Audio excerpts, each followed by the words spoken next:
प्यारे बच्चों, चलिए हम लोग शुरू करते हैं क्लास 10 सीबीएसई साइंस का सेकंड चैप्टर। ठीक है, सेकंड चैप्टर का नाम क्या है? सेकंड चैप्टर का नाम है एसिड्स, बेसिड्स एंड साल्ट्स। यानी पूरा का पूरा चैप्टर हम फिनिश करेंगे, पूरा का पूरा चैप्टर हम कंप्लीट करेंगे केवल 5 हेडिंग में।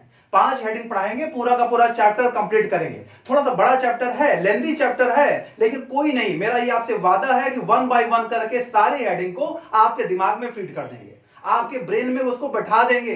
बस आपको क्या करना है, वीडियो को सुन लेना है, देख लेना है, वॉच कर लेना है, और कोई काम आपका नहीं है। तो चलिए शुरू करते हैं। देखिए ये जो चैप्टर है इसके 5 हेडिंग कौन कौन से हैं। पहला जो हेडिंग है फर्स्ट, वो हम बताएंगे इंट्रोडक्शन, यानी आपको एसिड, बेस और साल्ट्स के बारे में जो इंट्रोडक्शन है वो आपको पता होना चाहिए। यानी वो है क्या, एसिड्स हैं क्या, बेस है क्या और साल्ट्स हैं क्या, ये आपको नंबर 1 में लेके चलेंगे। इनके बारे में जो बेसिक नॉलेज है, जो इंट्रोडक्शन है, वो स्टार्ट करेंगे। ठीक है, दूसरा आपको बताएंगे इंडिकेटर्स। नंबर 2 हमारा टॉपिक होगा इंडिकेटर्स पे।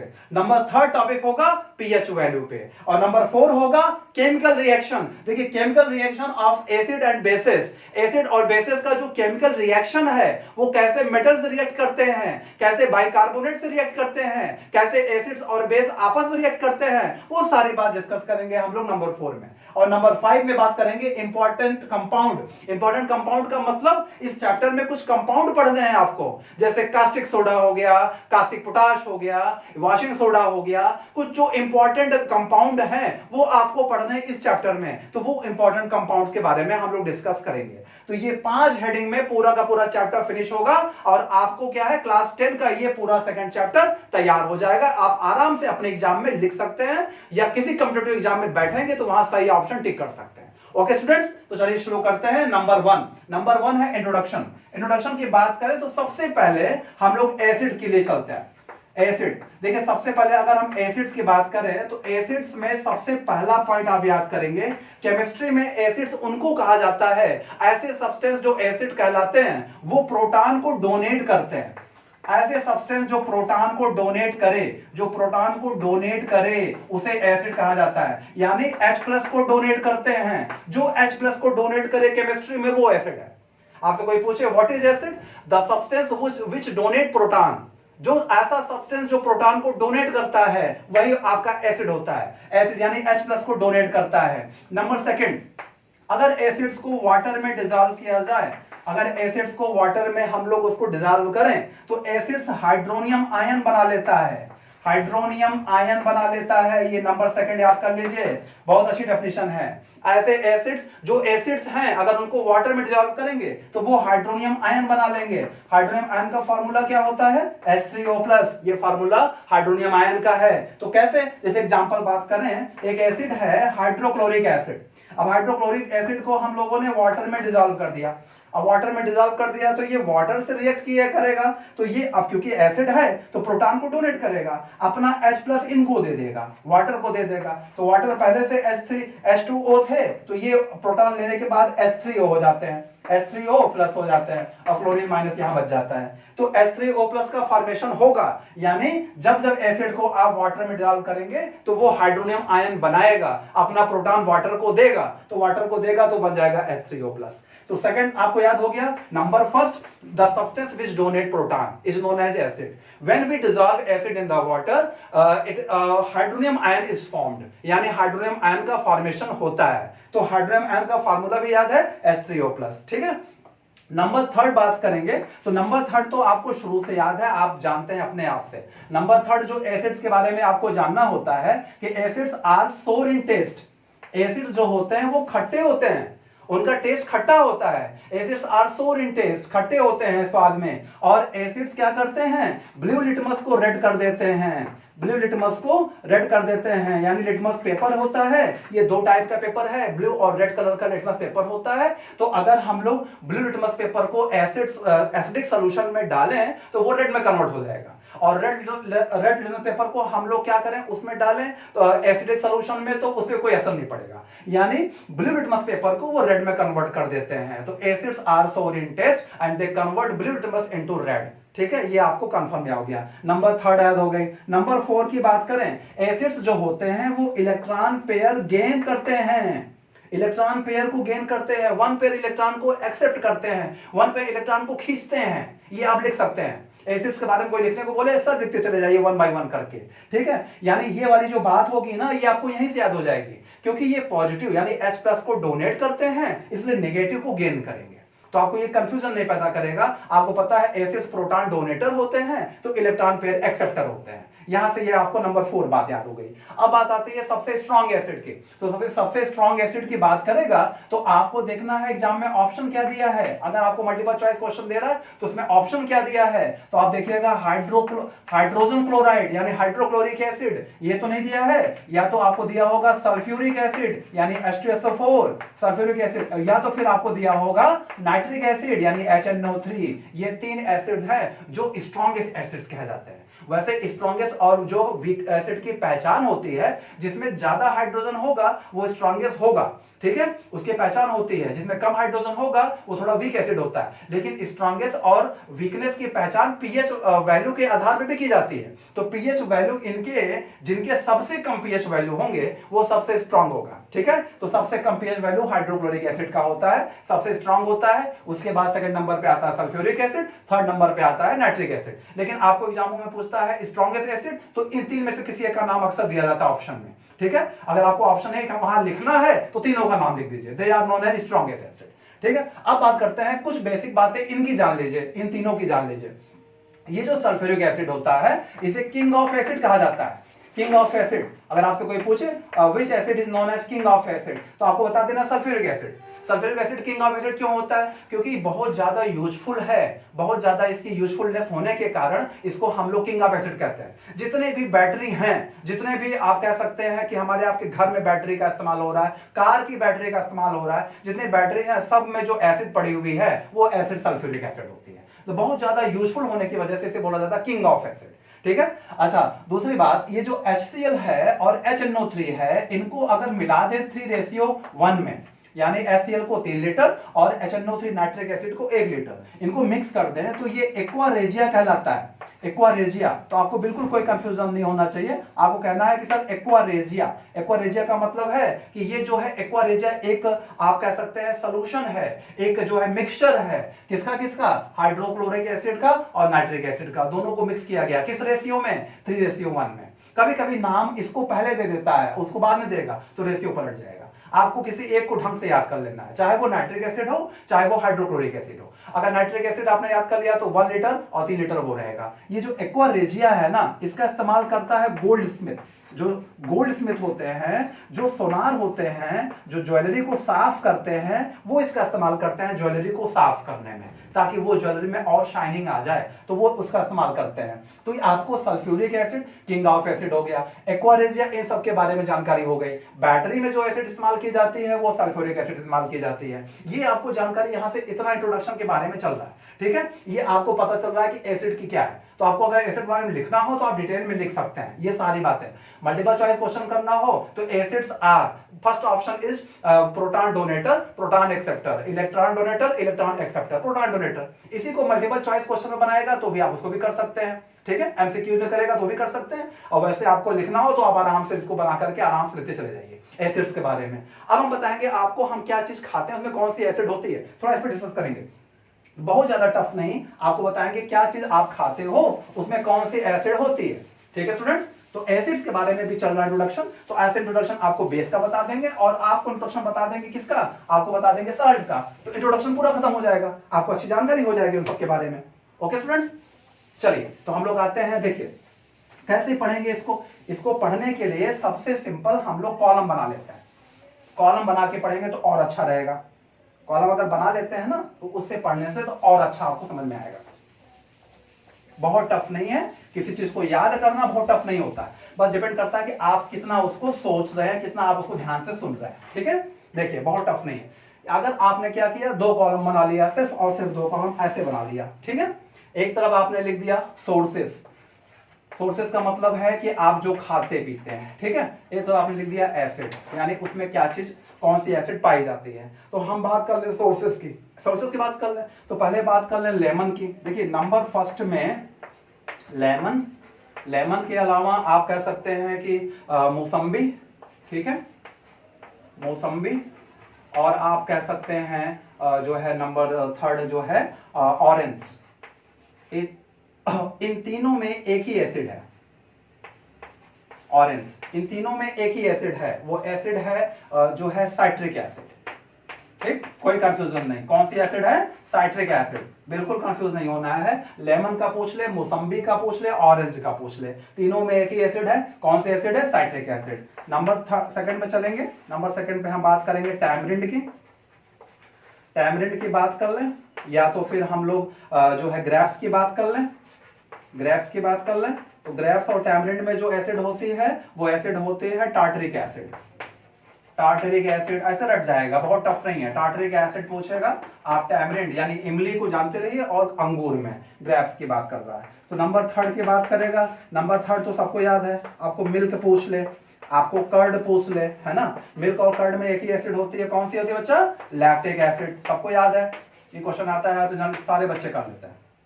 अब बात करते हैं नंबर 4 की। नंबर 4 की बात कर लें तो टोमेटो पूछ सकता है। देखिए टोमेटो, इसके अलावा ब्रिंजल, टोमेटो है, ब्रिंजल है, इसके अलावा स्पिनक, स्नैक, इन सब की बात करेगा तो आपको टिक करना है क्या? Oxalic acid. इसमें ऑक्जेलिक एसिड होता है, यही एसिड ऑक्जेलिक एसिड हमारे बॉडी में स्टोन बनाता है, यही वाला एसिड बनाता है स्टोन। ये हम अगर ज्यादा खाएंगे और पानी की मात्रा हमारी बॉडी में कम रहेगी तो हमारी बॉडी में स्टोन बन जाता है। जनरली हमारे बॉडी में स्टोन बनता है कहां कहां बनता है? आपके गाल ब्लैडर में और किडनीज में बनता है और यूरिनरी ब्लैडर में बनता है। तो यहां से क्या होगा कि जनरली क्या होता है कि इनको खाइए पीजिए क्योंकि विटामिन के सोर्स हैं और आयरन के सोर्स है, लेकिन पानी की मात्रा आपकी बॉडी में कम नहीं होना चाहिए, पानी आपको भरपूर पीना चाहिए तो ताकि ये ऑक्जेलिक एसिड अब उसी फॉर्म में वाटर में डिजोल्व होकर घुल जाए। ठीक है, अब हम बात करते हैं नंबर 5 की। तो यहाँ पे हो गया मिल्क। अच्छा, बटर की बात करेगा एग्जाम में, बटर को लेके पूछेगा तो बटर में जो है दूसरी एसिड होती है, बटर में जो एसिड होती है उसे हम लोग बटायरिक एसिड कहते हैं। बटर में बटायरिक, बहुत सिंपल सा, या ब्यूटारिक एसिड भी कहते हैं कुछ लोग, ब्यूटारिक एसिड ऐसे याद कर लीजिए, बटर में बटारिक एसिड। ठीक है, अब नंबर 6 की बात कर लें, जो रेड आंट होता है ना, रेड आंट, देखिए जो रेड आंट काटती है ना, रेड आंट होता है नेटल, नेटल जो होते हैं, नेटल स्टिंग, जो नेटल जो है आपको नेटल स्टिंग होता है, जो हनी बी वगैरह काट लेती हैं, रेड आंट काट लेता है तो हमें जलन होती है ना, तो वहां पे फॉर्मिक एसिड होता है। कौन सा एसिड होता है? फॉर्मिक एसिड होता है। आप फॉर्मिक एसिड को मेथेनोइक एसिड भी कहते हैं, आप ध्यान रखिएगा, उसका आईयूपीएसी नेम है मेथेनोइक एसिड, कोई कंफ्यूजन नहीं, आपको पूछेगा फॉर्मिक एसिड या मेथेनोइक एसिड, दोनों एक ही हैं। वो आपको नेटल स्टिंग में होता है, इसके अलावा रेड आंट में होता है, स्कॉर्पियन बिच्छू में भी होता है, लेकिन बिच्छू के पास एक और चीज ज्यादा है, वो है पॉइजन। पॉइजन ज्यादा होने की वजह से इंसान को वहां पे खतरा पैदा हो जाता है, ये लोग काटते हैं जिससे कोई जलन होती है, तो जलन का रीजन ये होता है फॉर्मिक एसिड। और हम बात कर लें जो हम लोग विनेगर खाते हैं, अगर यहाँ पे लिखते हैं नंबर 7, देखिए विनेगर जो हम लोग खाते हैं, विनेगर यानी सिरका जो खा रहे हैं, उस सिरके में जो एसिड होती है वो एसिटिक एसिड होती है। कौन सी एसिड होती है? एसिटिक एसिड होती है सिरके में, एसिटिक एसिड। इसके अलावा हम बात कर लें जो है नंबर 8 की बात कर लें, तो नंबर 8 जो होता है वो हम बात कर लें आंवला। आंवला मतलब जो आंवला हम लोग खाते हैं, है ना, ग्रूसबेरी भी कहते हैं आंवला को, तो ग्रूसबेरी खाते हैं या आप आंवला खाते हैं, तो आंवला जो होता है, आंवला उसमें होता है स्कारबिक एसिड, आंवला जो है उसमें एस्कॉर्बिक एसिड होता है, एस्कॉर्बिक एसिड। ठीक है स्टूडेंट्स, एस्कॉर्बिक एसिड होता है। और हम बात कर लें जो है नंबर 9 की, तो हम बात कर लें जो प्याज और अनियन वगैरह खाया जाता है, अनियन है या फिर जो गार्लिक खाते हैं, गार्लिक, ठीक है, जो प्याज और लहसुन खाते हैं, इसमें जो एसिड होता है वो सल्फेनिक एसिड होता है। कौन सा होता है? सल्फेनिक एसिड, कोई कंफ्यूजन नहीं, सल्फेनिक एसिड, सल्फेनिक एसिड होता है। ठीक है, एक और लिख दे रहे हैं, 10 पूरा कर दे रहा है, तो 10 में मान लीजिए यहाँ लिख दे रहे हैं, सपोज करिए, तो 10 में आपको याद कर लेना है जो हम लोग अनराइप मैंगो खाते हैं, जो कच्चा आम होता है, अनराइप मैंगो पूछ लेगा कोई, या आपसे पूछ लेगा अनराइप जो सेब होता है, दोनों अनराइप होना चाहिए, एप्पल, इन दोनों में जो एसिड होती है वो मैलिक एसिड होती है, मैलिक एसिड। इतना एसिड याद कर लेंगे तो आपका कंप्यूटर एग्जाम में भी बैठते हैं तो अभी आप क्वेश्चन कर लेंगे, आप अपने बोर्ड का एग्जाम लिखेंगे तो वहां तो कर ही लेंगे, आप आगे चल करके आपको जो है फ्यूचर में कोई एग्जाम देना है और देना ही है क्योंकि आपको आगे निकलना है, भीड़ से हट करके आपको आगे आना है, तो आगे आने के लिए आपको याद होना चाहिए। पढ़िए इस हिसाब से, इतने विस्तार से पढ़िए, इतने डिटेल में पढ़िए कि आप सारे क्वेश्चन को सॉल्व करने की क्षमता रखिए, और हम लोग हैं आपको पढ़ाने के लिए। तो यहाँ पे जो है पूरी चीज आप इस तरीके से याद कर सकते हैं। मैलिक एसिड, मैलिक एसिड होता है अनराइप मैंगो में, ये नंबर 10 हो गया। इस तरीके से आपको टोटल जो जो एसिड जहां पाया जाता है खाने पीने की चीजों में, ये बात कर लिया। अब हम लोगों ने बात कर लिया एसिड्स के बारे में स्टूडेंट, ठीक है। तो आपने देखा क्या कि एसिड का पूरा जो इंट्रोडक्शन था वो खत्म होता है यहाँ पे, ठीक है। इंट्रोडक्शन एसिड्स का खत्म होता है। एसिड्स के बारे में अगर कोई पूछे, शुरुआत करिए sir, acids are those substances which donate proton and acids when dissolved in water they form hydronium ion. You can give also one example, HCl dissolved in H2O, it form H3O plus and Cl minus. Okay, acids are electron pair acceptor and acids are sour in taste and they convert they convert blue litmus into red. ये आपको याद है। And the strongest acids are what? The strongest acids are hydrochloric acid, sulfuric acid and nitric acid, these are the strongest acids, ठीक है। तो ये आपको starting जो हमने बताया इंट्रोडक्शन, वो इंट्रोडक्शन खत्म हो गया, किसका? वो एसिड्स का खत्म हो गया। अब हम लोग बात करते हैं बेस की। देखिए हम बात करें अगर बेस की, इंट्रोडक्शन में आते हैं नंबर सेकंड में। बेस में बहुत ज्यादा पॉइंट आपको याद नहीं करना, आपको एक बात ध्यान रखना है, जो आपने एसिड्स का बताया है ना, उसका जस्ट अपोजिट चलेंगे, जस्ट अपोजिट ही याद करना है, सारा बेस का इंट्रोडक्शन याद हो जाएगा। देखिए बेस जो होते हैं वो प्रोटॉन एक्सेप्टर होता है, प्रोटॉन एक्सेप्टर होते हैं। एसिड्स जो होता है प्रोटॉन डोनर होता है, बेस जो होता है प्रोटॉन एक्सेप्टर होता है, यानी H+ को गेन करेंगे, खींचेंगे H+ को अपनी तरफ। और अगर इनको वाटर में डिसॉल्व किया जाए बेस को, तो ये क्या करते हैं, हाइड्रोक्सिल आयन, जो हाइड्रोक्सिल आयन है उसको रिलीज करते हैं। हाइड्रोक्सिल आयन को कहा जाता है OH- को रिलीज करते हैं, OH- को ये रिलीज करेंगे। एग्जांपल देख लीजिए, सपोज करिए कोई एक बेस है NaOH, इसको वाटर में डिसॉल्व कर दिया, तो वाटर में डिसॉल्व कर दिया तो वाटर से रिएक्ट नहीं करता, ये वाटर में डिसॉल्व होगा तो सोडियम अपने आयन में कन्वर्ट टूट जाएगा और ये अपने आयन में टूट जाएगा, यानी ये लोग ब्रेक कर जाते हैं। तो यहाँ पे OH- जो निकल रहा है ना, इसी को हाइड्रोक्सिल आयन कहते हैं। तो ये हो गया दूसरा, आपको याद हो गया। नंबर थर्ड आपको याद करना है कि एसिड्स जो होते, जो बेसिस होते हैं ना, ये क्या करते हैं, they are bitter in taste. आपने वहां याद किया था एसिड्स में कि they are sour in test, यहाँ याद करें they are bitter in taste. हम लोग जो खाते पीते हैं उसमें अगर कोई चीज कड़वा लग रहा है हमें, इसका मतलब वहां पे बेस है, तो बिटर इन टेस्ट। और क्या होता है, ये लाल लिटमस को यानी रेड लिटमस को ये ब्लू में कन्वर्ट करते हैं, और वो क्या करता था, वो ब्लू को रेड में कन्वर्ट करता था, और ये उल्टा जस्ट याद कर लेना है। और यहाँ पे नंबर 4 की बात करें तो ये इलेक्ट्रॉन पेयर डोनेटर होते हैं, इलेक्ट्रॉन पेयर डोनेटर होते हैं। आप जरा देखिए यहाँ प्लस को, इसको एक्सेप्ट कर रहे हैं तो माइनस को तो डोनेट करेंगे, जस्ट उल्टा ही है उसका। और बेस के साथ आपको याद कर लेना है, स्ट्रॉन्गेस्ट बेस की बात करेगा, स्ट्रॉन्गेस्ट बेस की बात करेगा तो कोई कंफ्यूजन नहीं, आपको 3 का नाम वहां बताया था, 3 का नाम यहां भी बता दूंगा।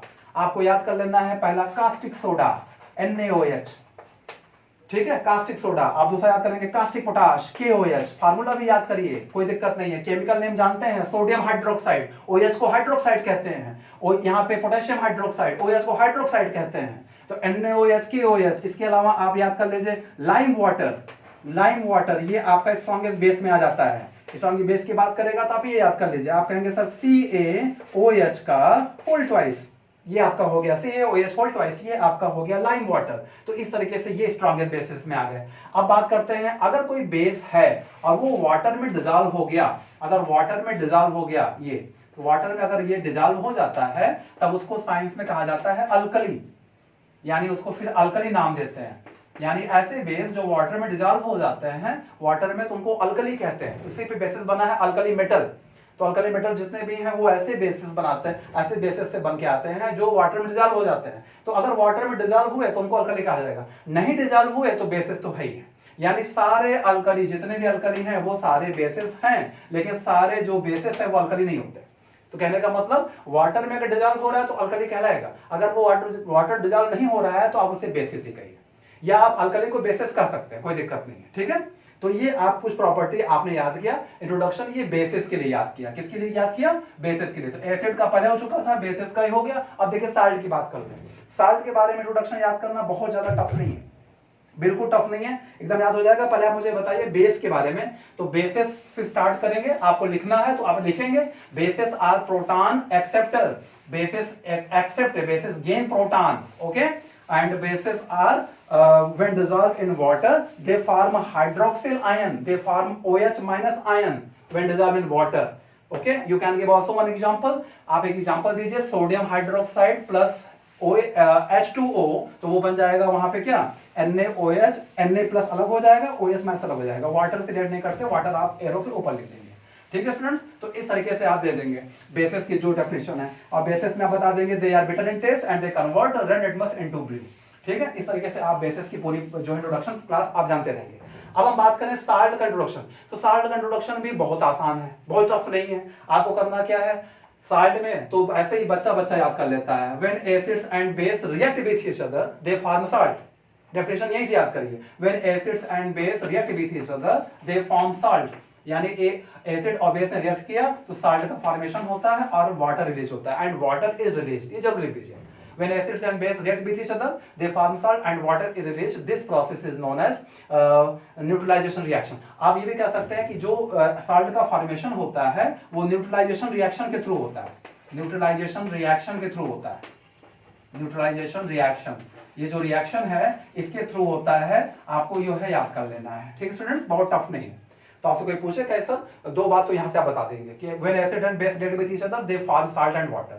By which process, या आप कह सकते हैं by which process salt is produced, this process is known as neutralization reaction। इतना लिख देंगे। एक एग्जांपल ले दीजिए, जैसे मान लीजिए स्ट्रॉन्ग एसिड आपने पढ़ा हाइड्रोक्लोरिक एसिड, स्ट्रॉन्ग बेस आपने पढ़ा NaOH यानी कास्टिक सोडा, या आप इसको कह सकते हैं सोडियम हाइड्रोक्साइड, इनको आप रिएक्ट करा दिए, तो आपने रिएक्ट करा दिया तो ये एसिड है और ये बेस है, तो इन्होंने ये बना लिया NaCl, तो NaCl बन गया यहाँ पे NaCl, ये हो गया साल्ट। अब देखिए ये H और ये OH, ये तो पानी बना ही लेगा, तो पानी बना लेगा वाटर, ये वाटर हो गया। ठीक है, तो एसिड और बेस जब रिएक्ट करते हैं तो साल्ट का फॉर्मेशन होता है, वाटर रिलीज होता है।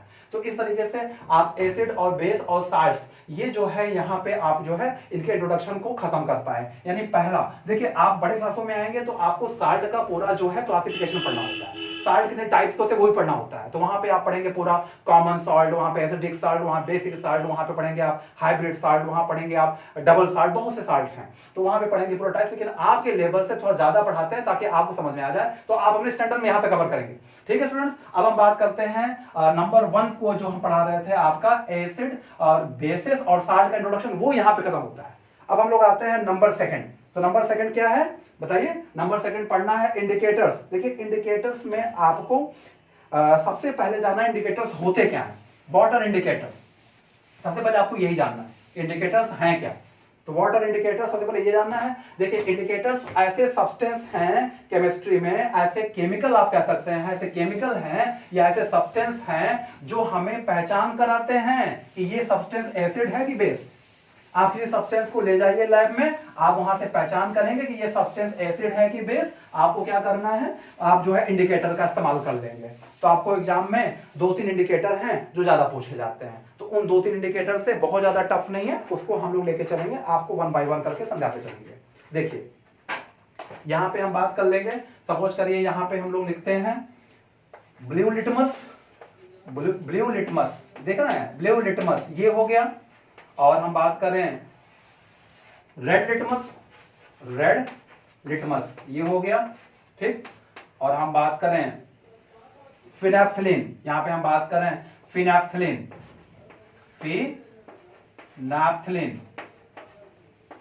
फिनैप्थलीन, ठीक है, ये फिनैप्थलीन की बात हो गई। और एक इंडिकेटर हम और लिख लेते हैं यहां पे, कोई दिक्कत नहीं है, मिथाइल ऑरेंज, मिथाइल ऑरेंज ये इंडिकेटर लिख लेते हैं, कोई दिक्कत नहीं है। आप इंडिकेटर लिख डालेंगे, आप इंडिकेटर को जो है इस तरीके से आप पढ़ सकते हैं, कोई प्रॉब्लम नहीं है, कहीं पे कोई दिक्कत नहीं है। अब हम बात करते हैं एसिड और बेस की, तो आपको याद हो जाएगा, बहुत टफ नहीं बता रहे हैं, बहुत सिंपल है। एसिड और बेस की बात करेंगे, ठीक है। देखिए पहले 3 का देखिए, तो एसिड और बेस की बात करते हैं तो आप कहेंगे सर एसिड और बेस की बात कर रहा है तो ब्लू लिटमस है, तो एसिड में जब इसको डाला जाएगा तो ये कन्वर्ट हो जाएगा किसमें, रेड में कन्वर्ट हो जाएगा, ठीक है। और रेड लिटमस को एसिड में डालते हैं तो कोई प्रॉब्लम, कोई नो रिएक्शन, मतलब वहां कोई दिक्कत नहीं, वो नो कन्वर्जन, जैसा है वैसा ही रहेगा। और फिनैप्थलीन को अगर हम लोग एसिडिक सोल्यूशन में चेक करेंगे, यानी कोई एसिडिक सोल्यूशन है और वहां फिनैप्थलीन में उसको डालते हैं तो ये कलरलेस हो जाता है। क्या हो जाता है, कलरलेस हो जाता है, कुछ नहीं, ये कलरलेस हो जाएगा, ठीक है। यानी यहाँ पे जो है ब्लू लिटमस जो होता है एसिड में वो रेड में कन्वर्ट हो जाता है, रेड पे कोई असर नहीं होता, और फिनाइल्फ्थलीन जो होता है वो कलरलेस हो जाता है। वो इंडिकेट करता है कि जो सोल्यूशन आपने लिया वो एसिडिक सोल्यूशन है। अब हम बात करते हैं बेस के लिए इन तीनों की। तो बेस के लिए बात करेंगे तो रेड वाला जो है रेड में कोई चेंजिंग नहीं आती, ब्लू वाले में कोई चेंजिंग नहीं आती, लेकिन रेड वाला कन्वर्ट हो जाता है ब्लू में। देखिए ब्लू में कोई चेंजिंग नहीं आएगी, आप उसको डुबोएंगे बेसिक सोल्यूशन में यानी अल्कलाइन सोल्यूशन में डुबोएंगे तो कोई असर नहीं पड़ेगा, लेकिन जो आपका रेड वाला है वो ब्लू में कन्वर्ट हो जाएगा, और यहाँ पे जो गेन होगा वो आपको पिंक मिल जाएगा। क्या मिल जाएगा? पिंक मिलेगा। यानी फिनोक्सिलिन जो होता है वो बेसिक सोल्यूशन में आपको पिंक दे देता है, ठीक है, पिंक कलर दिखाएगा। तो यानी आपने बेसिक सोल्यूशन में फिनोक्सिलिन को डाला तो आपको लगेगा वहां पे पिंक कलर आ जाएगा, तो फट से आप पहचान जाएंगे कि जो सोल्यूशन है वो बेसिक सोल्यूशन है। अब मिथाइल ऑरेंज की बात कर लें, मिथाइल ऑरेंज की बात कर लें तो देखिए इसमें अगर हम एसिड डालते हैं तो ये क्या होगा, रेड या ऑरेंज हो जाएगा। इसका नाम है मिथाइल ऑरेंज, तो ये रेड या ऑरेंज हो जाता है, रेड या ऑरेंज हो जाता है एसिडिक सोल्यूशन में, फर्स्ट वाले में, ठीक है। और अगर हम बात करें बेसिक में डालते हैं मिथाइल ऑरेंज को तो वो येलो हो जाता है, येलो हो जाता है। ये 4 इंडिकेटर आप रख लेंगे, एकदम बहुत टफ नहीं है, 4 इंडिकेटर याद कर लेंगे, आपको जो है इंडिकेटर वाला टॉपिक यहाँ खत्म हो गया, ठीक है। आपको बिल्कुल भी कोई कंफ्यूजन नहीं, आप यहां से याद कर लेंगे। आपको एग्जाम में पूछेगा तो फिनोक्सिलिन का पूछेगा और मिथाइल ऑरेंज का पूछेगा। ये जो लिटमस पेपर है इनमें तो आपको अक्सर वो याद रहता है, सारे बच्चों को याद रहता है, इसलिए वो जल्दी नहीं पूछता। आपसे पूछेगा फिनोक्सिलिन पूछेगा तो ज्यादा आपसे पूछेगा वो पूछेगा, तो आप वहां पे जिस तरह के बताया वैसा आप टिक कर देंगे, कोई प्रॉब्लम नहीं है। आपने अपने पूरे उन 5 हेडिंग्स में 2 हेडिंग कंप्लीट कर ली है, ठीक है स्टूडेंट्स। अब आपको थर्ड हेडिंग पढ़ाने जा रहा है। थर्ड हेडिंग क्या है? PH value, very important. PH value से क्वेश्चन बहुत आते हैं, तो पीएच वैल्यू पढ़ेंगे, पीएच वैल्यू से जो क्वेश्चन आएगा उसको भी बता देंगे, ठीक है स्टूडेंट्स। अभी आप ये देखिए पीएच वैल्यू जो है कैसे याद होगा, कैसे आपको तैयारी करेंगे पीएच वैल्यू की, ओके।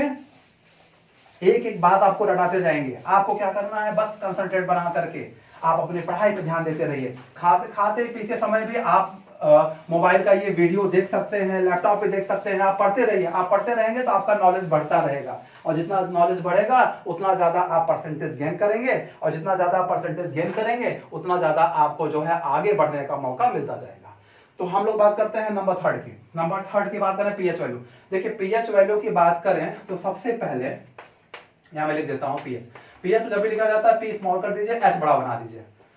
पीएच वैल्यू वो ऐसा इसलिए करते हैं पीएच वैल्यू में क्योंकि पीएच वैल्यू में आपको इसका पूरा नाम होता है पावर ऑफ हाइड्रोजन, इसका पूरा नाम होता है पावर ऑफ हाइड्रोजन। और आप जानते हैं हाइड्रोजन एलिमेंट का नाम है, तो इसका सिंबल H होता है, तो आप इसको स्मॉल नहीं कर सकते, ठीक है। वो हाइड्रोजन एलिमेंट को इंडिकेट कर रहा है, इसलिए इसका सिंबल आपको हमेशा कैपिटल लिखना होगा। और 2 कैपिटल लेटर कभी स्मॉल साथ में लिखे नहीं जाते, तो आपको P यहाँ पे स्मॉल करना होगा।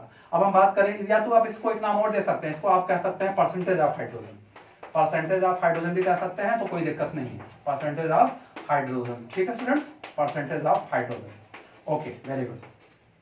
एक साइंटिस्ट का नाम यहाँ पे याद करना होगा, उनका नाम है सोरेनसन। ये ऐसे साइंटिस्ट थे जिन्होंने सबसे पहले पीएच स्केल को बनाया, यानी वो उन्होंने बताया कि कैसे हम किसी जो है सोल्यूशन को पहचान पाएंगे, कैसे सब्सटेंस को कैसे पहचान पाएंगे कि वो एसिडिक है कि बेसिक है या वो न्यूट्रल है, कैसे पहचान पाएंगे, वो साल्ट है कि क्या, वो कैसे पहचान पाएंगे। तो उन्होंने एक पीएच स्केल बना दी, और पीएच स्केल बनाने में उन्होंने क्या किया, उस स्केल में 0 से 14 तक के नंबर प्रिंटेड थे, नंबर उसमें जो है प्रिंटेड थे उनके स्केल में। तो अगर किसी सोल्यूशन का पीएच वैल्यू 0 से 7 के बीच आ जाता है तो वो उनका कहना है कि वो एसिडिक है, वो सोल्यूशन एसिडिक है। और अगर जो है किसी सोल्यूशन का पीएच वैल्यू 7 to 14 के बीच में आता है तो वो कहते हैं वो बेसिक है, इसके बीच में आएगा तो वो बेसिक होगा। और अगर किसी का पीएच वैल्यू एग्जैक्ट 7 आ जाए तो वो न्यूट्रल होता है, ना तो एसिड होता है और ना ही बेस होता है, वो न्यूट्रल होता है। ये बताया था सोरेनसन ने, और हम लोग सबसे ज्यादा इस्तेमाल इसी का करते हैं। तो अब यहाँ पे बात आती है कि कैसे हम पहचानेंगे कि स्ट्रॉन्ग एसिड कौन सा है और स्ट्रॉन्ग बेस कौन सा है। तो उनका कहना है, वैज्ञानिक कहते हैं कि जो एसिडिक सोल्यूशन होगा वो 0 से 7 के बीच पीएच वैल्यू को गेन जो है कंटेन करता होगा। तो 0 से 7 के बीच में, अब इसका हाफ कर लीजिए, 0 से 3.5, अगर इसके बीच में पीएच वैल्यू है तो वो स्ट्रॉन्ग एसिड है। वो कैसा एसिड है, वो स्ट्रॉन्ग एसिड है, आपको कहना वो स्ट्रॉन्ग एसिड है, ठीक। अब आपको देखना है, अब यहाँ पे 3.5 से लेकर के 7 के बीच में है तो आप कहेंगे सर वो वीक जो है एसिड है तो एसिड, लेकिन 3.5 से 7 के बीच में है तो वो वीक होगा, ठीक है। सेम उसी वे में हम चलेंगे इसमें भी। अब आप 7 से इनके बीच का हाफ कर लीजिए, तो 7 से हाफ करेंगे 14 का तो 10.5 आ जाएगा। 10.5 आ जाएगा। ये आपका हो जाएगा जो है वीक बेस, वीक बेस होगा। ध्यान रखिएगा, जब आप ऊपर बढ़ते जाएंगे तो बेसिसिटी बढ़ती जाती है, जितना ज्यादा पीएच वैल्यू होगा उतना ज्यादा बेसिसिटी होगी। तो अभी तो यहाँ पे स्टार्ट हुआ है, जो न्यूट्रल से जस्ट क्रॉस हुआ है, तो अभी वीक बेसिक चल रहा है। 10.5 तक वीक बेसिक होता है, और वीक बेसिक होता है। उसके बाद जब 10.5 से आप बढ़ेंगे आगे और 14 की तरफ बढ़ रहे हैं, तब आप इसके बीच का जो पीएच वैल्यू होगा फिर वो स्ट्रॉन्ग बेस होगा। स्ट्रॉन्ग अल्कलाइन कह सकते हैं, स्ट्रॉन्ग बेसिक कह सकते हैं। इस तरीके से आपने स्ट्रॉन्ग और वीक की पहचान भी समझ ली कैसे क्या है, ठीक है। और रही बात केमिकल फार्मूला के आधार पे, तो जिनके पास OH ज्यादा होगा, जिस फार्मूला में आप समझ जाइएगा OH ज्यादा है, तो वहां पे वो स्ट्रॉन्ग बेसिस माना जाता है। एक आपको छोटा सा ट्रिक बता रहा है, ये हर जगह एप्लीकेबल नहीं है, लेकिन आप जानते रहिए ऐसा कि OH अगर ज्यादा है तो वो स्ट्रॉन्ग बेसिस है, अगर हाइड्रोजन ज्यादा है तो वो स्ट्रॉन्ग एसिड है, ठीक है। इस तरीके से आप जो है रट लेंगे, थोड़ा सा आप वहां पहचानने का तरीका बताएंगे। बाकी तो विस्तार से डिटेल में आपको क्वेश्चन जब हम कराने लगेंगे तो वहां तो पूरी कहानी समझाएंगे। अभी तो आपके चैप्टर वाइज पढ़ रहा है कि आपको ऊपर एक कॉन्सेप्ट क्लियर हो जाए। अब बात आती है, एक फार्मूला भी याद करिए, पीएच का एक फार्मूला भी होता है, पीएच बराबर negative logarithm of hydrogen ion concentration. pH is equal to negative logarithm of hydrogen ion concentration. ये pH का फार्मूला भी लिख दिया हमने।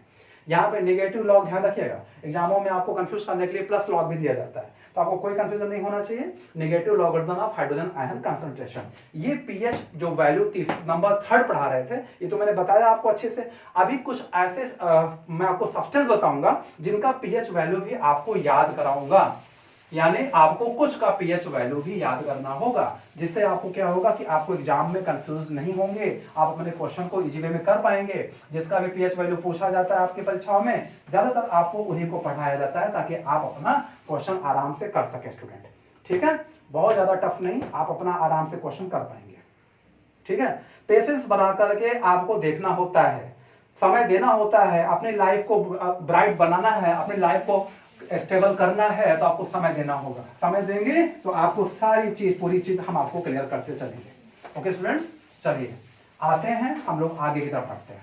यहाँ पे हम लोग जो है नंबर किसकी बात करेंगे, नंबर हम जो है 3 की बात चली रही है, तो हम बताते हैं किसका कितना पीएच वैल्यू होता है। तो 2 कॉलम से पढ़ा देते हैं यहाँ पे, ठीक है। यहाँ पे नंबर 1 लिख देते हैं सब्सटेंसेस यानी मैटर लिख देते हैं, या सब्सटेंसेस लिख देते हैं, और नंबर 2 लिख देते हैं पीएच वैल्यू, ठीक है। यहां से स्टार्ट करेंगे। अब देखिए, सबसे पहले मैं बताऊंगा आपको हाइड्रोक्लोरिक एसिड, क्योंकि आप जानते हैं सबसे स्ट्रॉन्ग एसिड होता है। अब हाइड्रोक्लोरिक एसिड का जो पीएच वैल्यू है वो 0.5 होता है। सोचिए कितना कम पीएच वैल्यू है, 0 to 14 ऑलरेडी होता ही है उस स्केल में, अभी शुरुआत ही हुआ है, तो जितना ज्यादा पीएच वैल्यू कम होगा उतना स्ट्रॉन्ग एसिड होगा। तो ये स्ट्रॉन्ग एसिड में होता है, और हम बात करेंगे, ये हर जगह अलग अलग है, ये जो आपके लैब में रखा हुआ है ना कंसंट्रेट, उसकी बात हो रही है।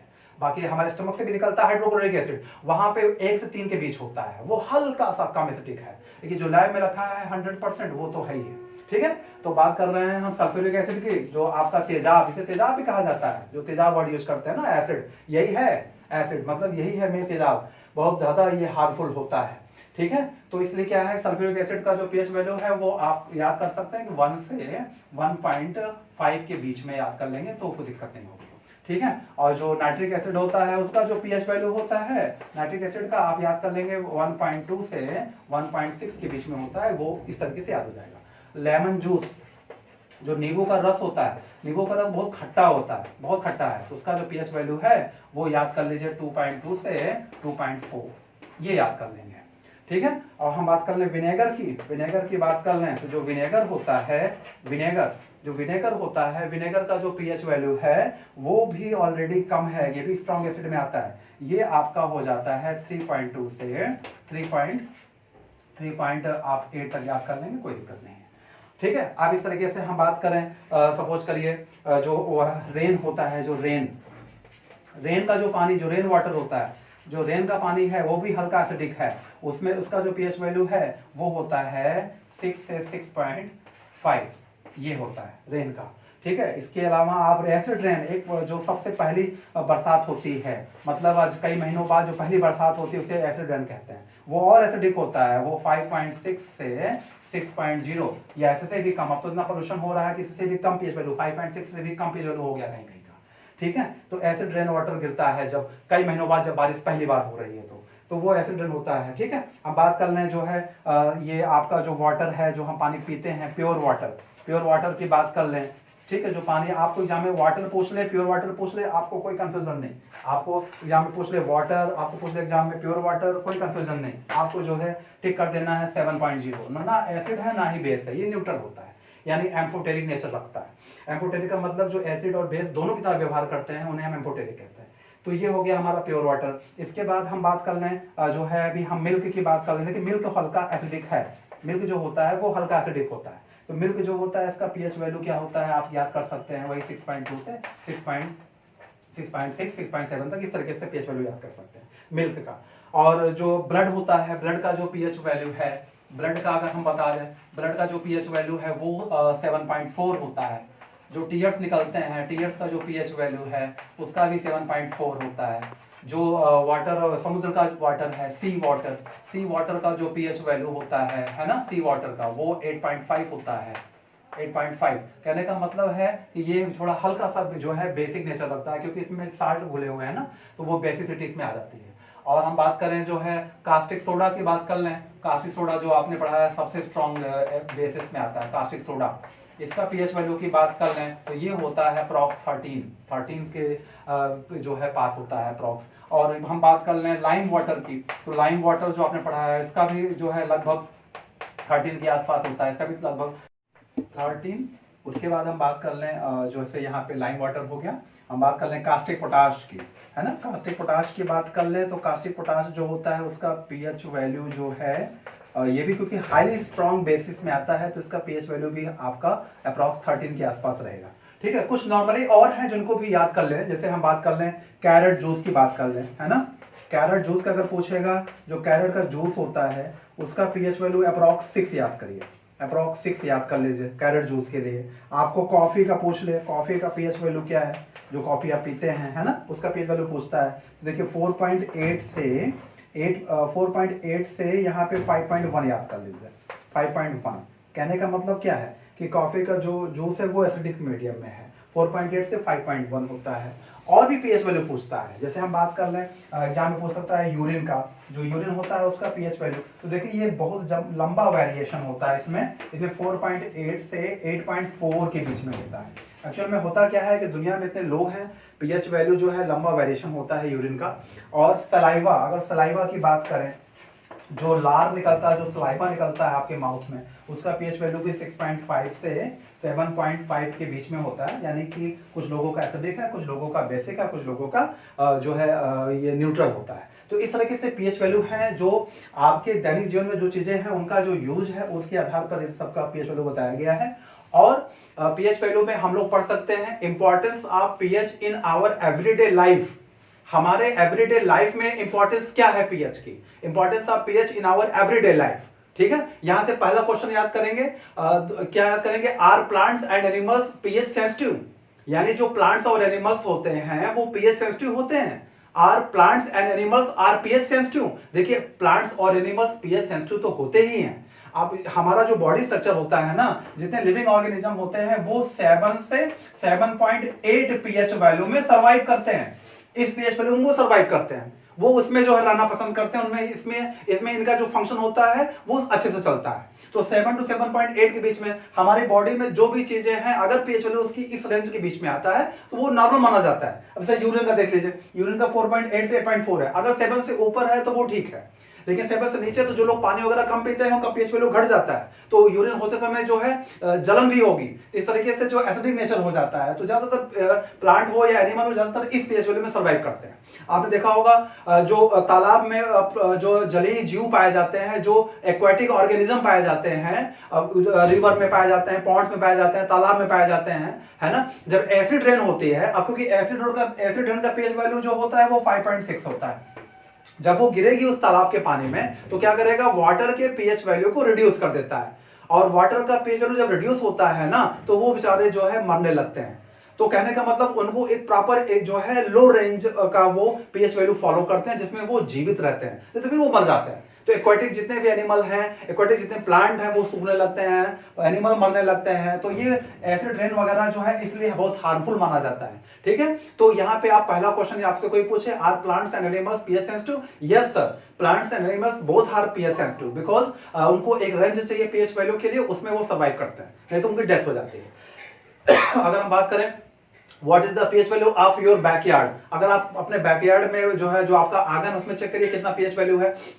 तो जो मिट्टी होता है उसका पीएच वैल्यू भी एसिडिक नहीं होना चाहिए। अब एसिड रेन वहां पे गिरती है, जो बारिश हो रही है, बारिश भी एसिडिक होती है हल्का, लेकिन जो एसिड रेन है इतना ज्यादा पोल्यूशन बढ़ा दिया है हम लोगों ने, मनुष्यों ने, प्लांट्स को काटते जा रहे हैं, पोल्यूशन को बढ़ाते जा रहे हैं, तो एसिड रेन में पीएच वैल्यू घटती जा रही है। तो एसिड रेन होने से क्या होता है कि हमारी जो मिट्टी है ना उसकी जो फर्टिलिटी पावर है वो जो है डिस्ट्रॉय होती है। तो फर्टिलिटी पावर वो डिस्ट्रॉय नहीं होनी चाहिए। इसके लिए हमें क्या करना है, एसिड रेन पे रोक लगाना है। कैसे अब रोक लगा सकते हैं हम आपको ज्यादा से ज्यादा प्लांट लगाने चाहिए, पोल्यूशन कम करने चाहिए, गाड़ियों का इस्तेमाल कम करना चाहिए, धुआं इंडस्ट्री वगैरह का जो है प्रयोग कम हो, जिससे क्या है कि वो चीजें सही हो सकें और पीएच वैल्यू में थोड़ा इंक्रीमेंट आ सके। तो मिट्टी की जो फर्टिलिटी पावर है, जो उसकी उपजाऊ क्षमता है वो सही हो जाएगी, जो हमारे एक्वाटिक एनिमल्स हैं, जो प्लांट्स हैं वो बचे रहेंगे। ठीक है, और बात कर रहे हैं हम लोग pH in our digestive system. तो pH in our digestive system की बात करेंगे ना, तो हमारा जो डाइजेशन होता है उस वो पीएच वैल्यू, हमारा जो हाइड्रोक्लोरिक एसिड है वो बहुत स्ट्रॉन्ग एसिड होता है। ठीक है, तो वो क्या करता है कि हमारा जो हाइड्रोक्लोरिक एसिड निकलता है वो हमारे फूड मटेरियल को डाइजेस्ट करता है, उसको पचाता है, उसको डाइजेस्ट करता है, तो वो स्ट्रॉन्ग एसिड होता है। तो कभी कभी क्या होता है कि इंडाइजेशन जब स्टार्ट होता है तो उसकी वजह से पेन भी स्टार्ट होता है, क्योंकि वो स्ट्रॉन्ग एसिड होता है। तो वो फिर वहां पे हमें क्या करना चाहिए, हमें जो है कुछ ऐसे आप प्रोडक्ट ले सकते हैं, खा सकते हैं जिसका बेसिसिटी ज्यादा हो। अक्सर लोग कुछ ऐसे जो है केमिकल यूज करते हैं, पानी में मिला करके पीते हैं, जिसका बेसिसिटी ज्यादा होता है। तो एसिड अंदर है और बेसिक बाहर से जा रहा है, तो वो न्यूट्रल होता है, तो उससे पेन कम होता है। ठीक है स्टूडेंट, तो इस तरीके से जो है आप याद कर सकते हैं। एक बात और, पीएच वैल्यू के कारण जो है पीएच चेंजेस जब आते हैं तो हमारे टूथ डीके भी स्टार्ट हो जाता है। देखिए हमारा जो ये टूथ है ना, इसमें इनेमल जो है, जो हमारे ये दांतों का कवरिंग लगा हुआ है इनेमल, ये बहुत ही ज्यादा हार्ड है, हमारे बॉडी का सबसे हार्डेस्ट मटेरियल होता है, जल्दी ये इसमें डीके नहीं होता।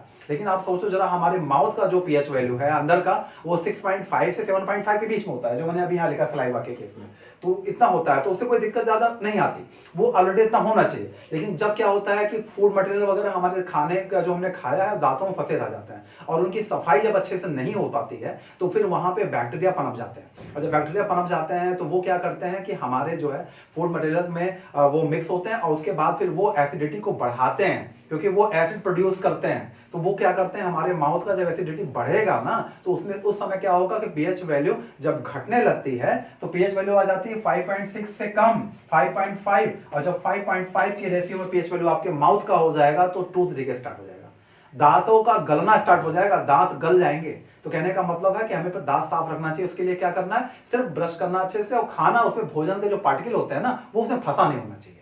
ठीक है, तो ये आपको नंबर 4 पॉइंट याद हो गया। और उसके बाद हम बात कर रहे हैं सेल्फ डिफेंस। सेल्फ डिफेंस की बात कर रहे हैं by animals and plants through chemical welfare. देखिए मैं आप बात करूं क्या होता है कि सेल्फ डिफेंस, आपने देखा होगा जो नेटल स्टिंग होती हैं, या जो हनी बी होती हैं, या जो आप कह सकते हैं जो ऑलरेडी कुछ ऐसे हनी बी हैं, कुछ ऐसे जो है रेड आंट हैं, जब ये हमको स्टिंग करती हैं, हमको वहां पे जो है काटती हैं, तो वहां पे हमें जलन पैदा होती है। क्यों होती है? क्योंकि वो एक एसिड छोड़ती हैं हमारी बॉडी में, वो होता है मेथेनोइक एसिड, उसे हम फार्मिक एसिड कहते हैं। तो मेथेनोइक एसिड जब वो छोड़ेंगी तो वो क्या होगा कि वो जाकर के जलन पैदा करेगा, तो जिस वजह से हमें वहां पे बेकिंग सोडा या कुछ ऐसी चीज का इस्तेमाल करना चाहिए जो ऑलरेडी बेसिक नेचर में होता है। तो वो क्या करेगा, उसकी पीएच वैल्यू को बढ़ाएगा, तो वो न्यूट्रल की तरफ ले आएगा, तो वहां पे दर्द या पेन कम होगा। ठीक है स्टूडेंट्स, तो इस तरीके से जो है हमें बचाव करना चाहिए, इन सब चीजों को हमें जानते रहना चाहिए, और हमें पीएच वैल्यू के बारे में पूरी जो जानकारी मिलती है इस तरीके से पढ़ना है। तो देखिए हम लोगों ने क्या किया, इस जो 5 चीजों में हमने 3 चीजों को पूरा का पूरा कवर कर लिया। पहला हमने इंट्रोडक्शन पढ़ लिया, दूसरा हमने पढ़ लिया इंडिकेटर्स, और तीसरा हमने पढ़ लिया पीएच वैल्यू। अब हम बात करेंगे केमिकल रिएक्शंस की। तो आइए हम लोग देखते हैं कि नंबर 4 है, इसको केमिकल रिएक्शन को पढ़ने के लिए नंबर 4 ये पढ़ लेंगे, तो उसके बाद फिर नंबर 5 आ जाएगा, बहुत ज्यादा बड़ा नहीं है। ठीक है, आपका वीडियो ये सब खत्म हो रहा है 1 बाय 1 करके, बस आपको क्या करना है, कंसंट्रेशन बना के थोड़ी चीजों को सुनते चलना है। ओके स्टूडेंट्स, आपको ये वन टाइम में बैठ कर देखेंगे तो भी आपको समझ में आ जाएगा। आप अपना टाइम मैनेज कर लीजिए, उस हिसाब से आप इसको वन बाय वन करके देखते चलिएगा। ये पूरा चैप्टर क्या होता है कि जब आपका फिनिश हो जाएगा फिर आपको जो है ये परफेक्ट समझ में आ जाएगा कि इसमें आपको क्या पढ़ना है और कितना पढ़ना है। ओके स्टूडेंट्स, तो आप जो है हम लोग नंबर 5 की बात, नंबर 4 की बात करते हैं, केमिकल रिएक्शन। देखिए केमिकल रिएक्शन जो नंबर 4 हम लेने जा रहे हैं टॉपिक, ये नंबर 4 ये जो टॉपिक है इसमें केवल और केवल 5 केमिकल रिएक्शन पढ़ने हैं। Only you have to read 5 chemical reaction, केवल 5 केमिकल रिएक्शन पढ़ने हैं एसिड और बेस के। पूरा का पूरा ये टॉपिक क्लियर हो जाएगा, नंबर 4 वाला पूरा टॉपिक क्लियर हो जाएगा। ठीक है, तो बहुत टफ नहीं है, हम लोग 5 केमिकल रिएक्शन की बात करेंगे। सबसे पहला जो केमिकल रिएक्शन है फर्स्ट, वो नंबर फर्स्ट केमिकल रिएक्शन है, ठीक है, नंबर फर्स्ट केमिकल रिएक्शन है how do acids and bases react with metal, react with metal। ये आपका नंबर फर्स्ट पढ़ना है। केवल और केवल 5 रिएक्शन पढ़ाएंगे, तो 5 रिएक्शन में पूरा चैप्टर में सारे जो रिएक्शन दिए सब आ जाएंगे। तो यहाँ पे कैसे होगा केमिकल रिएक्शन में, पहला क्या पढ़ना है first, how do acids and base react with metals. ठीक है, तो चलिए हम लोग यहाँ पे क्या करते हैं, अब बात करते हैं एसिड और बेस मेटल से रिएक्ट कैसे करते हैं। तो मान लीजिए कोई एसिड हमने ले लिया, सपोज करिए हमने ले लिया हाइड्रोक्लोरिक एसिड, ठीक है, HCl ले लिया, और HCl ले लिया और इसको हमने जिंक से यहाँ पे जिंक से रिएक्ट करा दिया। तो यहाँ पे हम लोग 2 लिख लेते हैं, जिनसे इनको हमें रिएक्ट कराना है, मतलब जिंक से इनसे जो है क्रिया करानी है, हमें रिएक्ट कराना है। तो हम लोग क्या करते हैं, ये जो जिंक है ना, इस क्लोरीन को ले लेगा, 2 क्लोरीन है तो ये बना लेगा जिंक क्लोराइड, और साथ में यहाँ पे क्या होगा, 2 हाइड्रोजन है तो हाइड्रोजन गैस निकल जाएगी। जिंक क्लोराइड 2 क्लोरीन है तो यहाँ पे Cl2 लिख देंगे, तो यहाँ पे हाइड्रोजन गैस निकल जाएगी। ये हो गया हमारा रिएक्शन। इसका मतलब है कि जब एसिड मेटल से रिएक्ट करता है तो क्या बनता है, यानी ये एसिड है और ये मेटल है तो क्या बनेगा, आपका बनेगा यहाँ पे साल्ट बनेगा, और साथ में जो है वाटर, यहाँ पे वाटर नहीं, यहाँ पे हाइड्रोजन गैस निकलेगी। ध्यान रखिएगा, हाइड्रोजन गैस निकलेगी स्टूडेंट्स ये ध्यान रखिएगा, चाहे एसिड हो चाहे बेस हो, दोनों रिएक्ट करेंगे मेटल से तो यही चीज चलेगा, यानी साल्ट बनेगा, हाइड्रोजन गैस निकलेगी। हम लोगों ने क्या किया, यहाँ पे हाइड्रोक्लोरिक एसिड रखे, यानी एसिड देख लिया था तो उसका एग्जांपल देख लिया। अब हम लोग एक बेस का एग्जांपल देखते हैं। तो आप जानते हैं सबसे स्ट्रॉन्ग बेस कौन सा है, NaOH, इसको ले लेते हैं हम लोग। तो यहाँ पे मान लीजिए जिंक ले लेते हैं, सेम यही रिएक्शन देख लेते हैं एग्जांपल में, ये मेटल ले लिया और ये NaOH ले लिया। अब इनको हमने रिएक्ट करा दिया तो ये क्या बना देंगे पता है, ये यहाँ पे सोडियम 2 है तो Na2, और यहाँ पे जिंक अकेले है तो जिंक आपने लिख दिया, और यहाँ पे आप देख रहे हैं यहाँ पे O भी 2 है तो यहाँ पे आप O2 लिख देंगे, यानी ये सोडियम जिंकेट बन गया, सोडियम जिंकेट। और यहाँ पे देख रहे हैं 2 हाइड्रोजन यहाँ पे है तो 2 हाइड्रोजन ये अलग हो जाएगी, इसका मतलब यहाँ भी हाइड्रोजन गैस निकलेगी। तो बस आपको पहला तैयार हो गया, फर्स्ट वाला रिएक्शन पूरा तैयार हो गया, आपको ये समझ में आ गया how do acid and base react with metals. अगर एसिड और बेस मेटल से रिएक्ट करेंगे तो हाइड्रोजन गैस निकलेगी और साल्ट बनेगा, चाहे वो एसिड हो चाहे वो बेस हो। अगर वो मेटल से रिएक्ट करेगी तो हाइड्रोजन गैस निकलेगा और साल्ट बनेगा, ये याद कर लीजिए।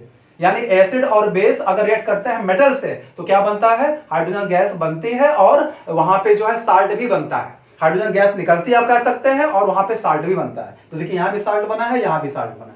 ओके स्टूडेंट्स, ये दोनों के लिए एप्लीकेबल होगा, ये है बेस और ये है आपका मेटल, और ये है आपका साल्ट, और ये है आपका जो है हाइड्रोजन गैस। ये आपको दोनों के लिए एप्लीकेबल होगा। ये आपको यहां से फर्स्ट रिएक्शन कंप्लीट हो गया। अब हम लोग बात करेंगे सेकंड रिएक्शन की। तो how do metal carbonates and metal bicarbonates react with acid. Number second जो है आपको याद करना है, देखिए बहुत टफ नहीं है। हाउ डू मेटल, ठीक है, मेटल कार्बोनेट्स, देखिए मेटल कार्बोनेट्स, अभी समझ में आ जाएगा, बहुत टफ नहीं है। And metal bicarbonates, and what, metal bicarbonates. एक बार केवल सुनने में लगता है टफ है, लेकिन टफ कुछ नहीं है। मेटल बाइकार्बोनेट्स, ये हो गया। How to metal carbonates and metal bicarbonate. आप मेटल बाइकार्बोनेट को मेटल हाइड्रोजन कार्बोनेट भी कर सकते हैं, ठीक है। तो metal hydrogen carbonate react with acid, यहाँ पे बेस की बात नहीं कर रहे हैं, केवल एसिड की बात कर रहे हैं। रिएक्ट विथ एसिड, ये हो गया हमारा जो है एक यहाँ पे एक हमारा ये सेकंड हमारा केमिकल रिएक्शन हो गया। हाउ डू मेटल कार्बोनेट, देखिए मैं आपको बताऊं, कार्बोनेट को केमिस्ट्री में CO3 कहते हैं, याद कर लीजिए, और बाइकार्बोनेट को कहते हैं HCO3। तो फार्मूला उसी से बनेगा। अगर मैं बोलूंगा सोडियम कार्बोनेट तो आप कहेंगे सर सोडियम कार्बोनेट Na2CO3, और मैं बोलूं आपसे सोडियम बाइकार्बोनेट तो आप कहेंगे sir sodium bicarbonate NaHCO3। Bicarbonate को यहाँ पे HCO3 बोला जाता है केमिस्ट्री में। जब भी बाइकार्बोनेट कहेंगे आप HCO3 लिखेंगे, सोडियम कार्बोनेट और सोडियम बाइकार्बोनेट, हमने दोनों लिख दिया यहाँ पे, ठीक है। तो इन्हीं का रिएक्ट कराना किससे, एसिड से कराना है। तो सोडियम बाइकार्बोनेट कहिए, चाहे मैग्नीशियम बाइकार्बोनेट कहिए, कोई भी बाइकार्बोनेट हो या कोई भी कार्बोनेट हो, वो मेटल से रिएक्ट करता है, वो एसिड से रिएक्ट करता है, तो वो क्या बनता है, यही पढ़ना है इस सेक्शन में। तो चलिए हम लोग देखते हैं। तो मान लीजिए सपोज करिए हमने पहला ले लिया सोडियम कार्बोनेट ही ले लिया, तो हमने सोडियम कार्बोनेट ले लिया Na2 और यहाँ पे ले लिया CO3, तो ये हमने ले लिया और एसिड से रिएक्ट करा दिया, वो हमने ले लिया यहाँ पे सपोज करिए 2HCl हाइड्रोक्लोरिक एसिड ले लिया। अब इनको रिएक्ट करा दिया हमने, तो सोडियम कार्बोनेट रिएक्ट करेगा। आप मुझे बताइए क्लोरीन यहाँ पे 2 है ना, क्लोरीन यहाँ पे 2 है, सोडियम में 2 है, तो सीधी सी बात आप कहेंगे सर NaCl 2 बन जाएंगे, NaCl 2 बन जाएंगे, यानी 2 NaCl बन जाएगा यहाँ पे, ये आपको याद हो गया, ठीक है। 2 सोडियम 2 क्लोरीन यहाँ निकल गया। अब बात आती है यहाँ पे CO3 है, तो एक ऑक्सीजन को छोड़ दीजिए तो CO2 गैस निकल जाएगी, CO2 गैस, यहाँ पे कार्बन डाइऑक्साइड निकल जाएगा, और इसका मतलब यहाँ पे एक O बचा था और यहाँ 2 हाइड्रोजन बचे थे, तो यहाँ वाटर बन जाएगा, यानी H2O। ये रिएक्शन कंप्लीट हो गया, देख रहे हैं। यानी जब भी एसिड रिएक्ट करेगी मेटल कार्बोनेट से, ये मेटल है ना, मेटल कार्बोनेट से, तो साल्ट बनेगा, कार्बन डाइऑक्साइड गैस बनेगी और वाटर निकलेगा। साल्ट बनेगी, कार्बन डाइऑक्साइड गैस निकलेगी, वाटर निकलेगा। सबका याद करिए, पहला आपने याद कर लिया, फर्स्ट वाला, सेकंड भी याद करिए। अभी हमने एसिड का रिएक्ट कराया है मेटल कार्बोनेट से, अब हम एसिड का कराने जा रहे हैं मेटल बाइकार्बोनेट से। तो बाइकार्बोनेट यहां लिखा है, इसी का हम ले लेते हैं। मान लीजिए सपोज करिए NaHCO3, ये है हमारा सोडियम हाइड्रोजन कार्बोनेट या सोडियम बाइकार्बोनेट, आप इस तरीके से कह सकते हैं। इसका रिएक्शन करा दिया हमने क्लोरीन से, ये कोई एसिड ले लिया, सपोज करिए हमने ले लिया HCl, ये 2HCl ले लिया, ठीक है। अब यहाँ पे बात आती है कि चलिए हमने ये ले लिया, अब रिएक्शन करा दिया, तो आप मुझे बताइए ये Na यहाँ पे अकेला है, यहाँ पे क्लोरीन 2 है, ठीक है। तो इसका मतलब हम लोग हाइड्रोजन, ये HCl एक यहाँ पे इस तरह के रिएक्शन को बैलेंस करना आपको सिखाया है हमने, तो आप यहाँ पे 2 ना रख करके यहाँ पे 1 रखेंगे। अब यहाँ सोडियम यहाँ पे अकेला है, यहाँ क्लोरीन 1 है, तो आपने कहा सर NaCl बना लिया, पहले तो साल्ट बन गया। दूसरा, अब देखिए यहाँ पे हाइड्रोजन 1 है, यहाँ पे हाइड्रोजन 1 है, इन्होंने एक ऑक्सीजन ले लिया, तो इन्होंने बना लिया वाटर, यानी H2O बन गया, ठीक है। और उसके बाद हम बात करेंगे, यहाँ पे CO2 बच गया, सेम वही चीज बन गया, CO2 सेम वही चीज बन गया जो ऊपर बना हुआ है। यानी जब भी एसिड रिएक्ट करेगा मेटल कार्बोनेट से या मेटल बाइकार्बोनेट से, तो हमेशा बनेगा salt, water, carbon dioxide. 2 reaction complete हो गया, नंबर फर्स्ट और नंबर सेकंड 2 रिएक्शन कंप्लीट हो गया, कहीं से कोई डाउट नहीं है, ठीक है। अब नंबर 3 रिएक्शन की बात करें, how do acid and bases react with each other. जो नंबर सेकंड वाला है ना, नंबर सेकंड तो बहुत आसान है, how do acid and base react with each other. देखिए एसिड और base react with each other, अगर आप नंबर 3 की बात ऐसे लिख लें, बहुत टफ नहीं, आप लिख लें how do acids and bases react with each other, basis react with each other, ये नंबर 3 की बात कर लें। तो नंबर 3 की बात करेंगे, जानते हैं आपने ये ऑलरेडी साल्ट वाले में पढ़ा है, पूरी कहानी इंट्रोडक्शन से बता रहे थे ना साल्ट का, यहाँ पे इंट्रोडक्शन से बता रहे थे, तो पूरी कहानी पढ़ा है कि एसिड बेस रिएक्ट करते हैं तो साल्ट का फॉर्मेशन होता है और वाटर निकलता है, कुछ नहीं करना है। ये अगर आपस में रिएक्ट कर ले एसिड और बेस, देखिए एसिड और बेस आपस में रिएक्ट कर लेंगे तो साल्ट बनेगा और वाटर निकलेगा, ये आप जानते हैं। और ये जिस प्रोसेस से हो रहा है उसे बोलते हैं न्यूट्रलाइजेशन रिएक्शन। तो अब यहाँ पे बात आते हैं एसिड की, मान लीजिए हमने ले लिया हाइड्रोक्लोरिक एसिड और बेस ले लिया हमने कौन सा, NaOH। अब हमने बेस ले लिया, उसके बाद हम बात कर लेते हैं, दोनों को रिएक्ट करा देते हैं तो बन जाएगा NaCl और साथ में वाटर, ये वाला जो H है ये OH, इधर का H, तो ये पानी बना लेगा यानी वाटर बना लेगा, तो ये हमारा बन गया। तो when acid and base react with each other they form salt and water is released. This process is known as neutralization reaction. तो आपने 3 रिएक्शन तो पढ़ लिया, नंबर 1, नंबर 2 और नंबर 3। आपको टोटल 5 रिएक्शन पढ़ने मैंने आपको पहले बताया। तो अब आपको नंबर 4 रिएक्शन पढ़ना है, reaction of metallic oxide and acids. Reaction of metallic oxides and acids, number 4 आपको रिएक्शन पढ़ना है, reaction of metallic oxides and acids. याद कर लीजिए, नंबर 4 जो रिएक्शन पढ़ना है, क्या पढ़ना है बच्चा, reactions of metallic oxides with acids कह सकते हैं, ठीक है, विथ एसिड्स। तो कहने का मतलब एसिड का रिएक्शन कराना है मेटेलिक ऑक्साइड से, एसिड का रिएक्शन कराना है मेटेलिक ऑक्साइड से, कहीं से कुछ टफ नहीं है, हमने बताया थोड़ा सा पेशेंस बनाकर सुनते रहेंगे, सब क्लियर कर दूंगा, एक एक चीज आप दिमाग में सेट कर दूंगा। अब पढ़ाई तो कर रहे हैं तो पढ़ाई में हल्का सा पेशेंस तो बनाना ही पड़ता है, पेशेंस बनाइए, सारी चीज क्लियर कर देंगे, कैसे आपको याद होगा। ओके स्टूडेंट्स, कहीं और जाने की जरूरत ही नहीं है, यही एक ऐसा प्लेटफॉर्म मिल गया है जिसपे आप सारी चीज क्लियर हो जाएगी। ओके स्टूडेंट्स, चलिए हम लोग आते हैं, देखिए यहां पे हम लोग बता रहे हैं नंबर 4, हाउ डू, नंबर 4 देख लीजिए क्या रिएक्शन बताया था, how do acids react with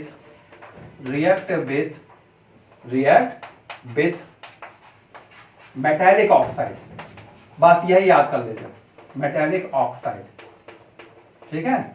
ये जो मेटेलिक ऑक्साइड है इनसे रिएक्ट कैसे करेगा, एसिड कैसे रिएक्ट करेगा, ठीक है, बिल्कुल टफ नहीं।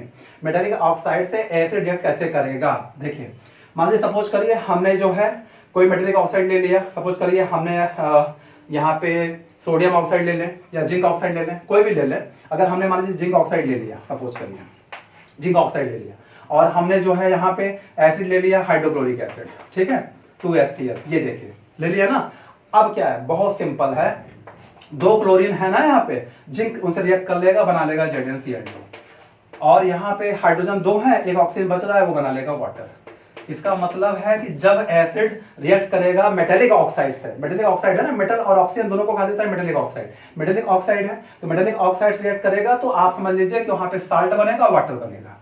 यानी मेटेलिक ऑक्साइड से जब भी कोई एसिड रिएक्ट करेगा तो साल्ट प्रोड्यूस होगा और वाटर निकलेगा, यानी वाटर रिलीज होगा। ये रिएक्शन आपको नंबर 4 भी याद होगी। How do acid react with metallic oxide, पूरा लिख डालिए कि when acid react with any metallic oxide, salt is produced and water is released। आप एक एग्जांपल वहां दे दीजिए, कोई भी रिएक्शन लिखेंगे आप एग्जांपल वहां पे दे दीजिए, जोड़ दिया करिए। अब देखिए नंबर 5 की बात करेंगे, सेम यही चीज पढ़ना है लेकिन वो बेस के साथ पढ़ना है। तो बस यहाँ पे जो मेटेलिक ऑक्साइड है वो आपको लिखना है नॉन मेटेलिक। क्या करना है, हाउ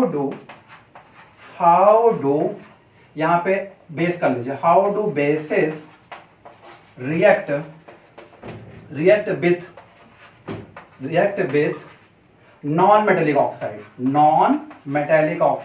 बस ये आपका लास्ट रिएक्शन है नंबर 4 जो चल रहा है आपका टॉपिक, नॉन मेटेलिक ऑक्साइड। जो नॉन मेटेलिक ऑक्साइड है ना उनसे बेस रिएक्ट कैसे करेगा यही आपको देखना है, ठीक है स्टूडेंट्स।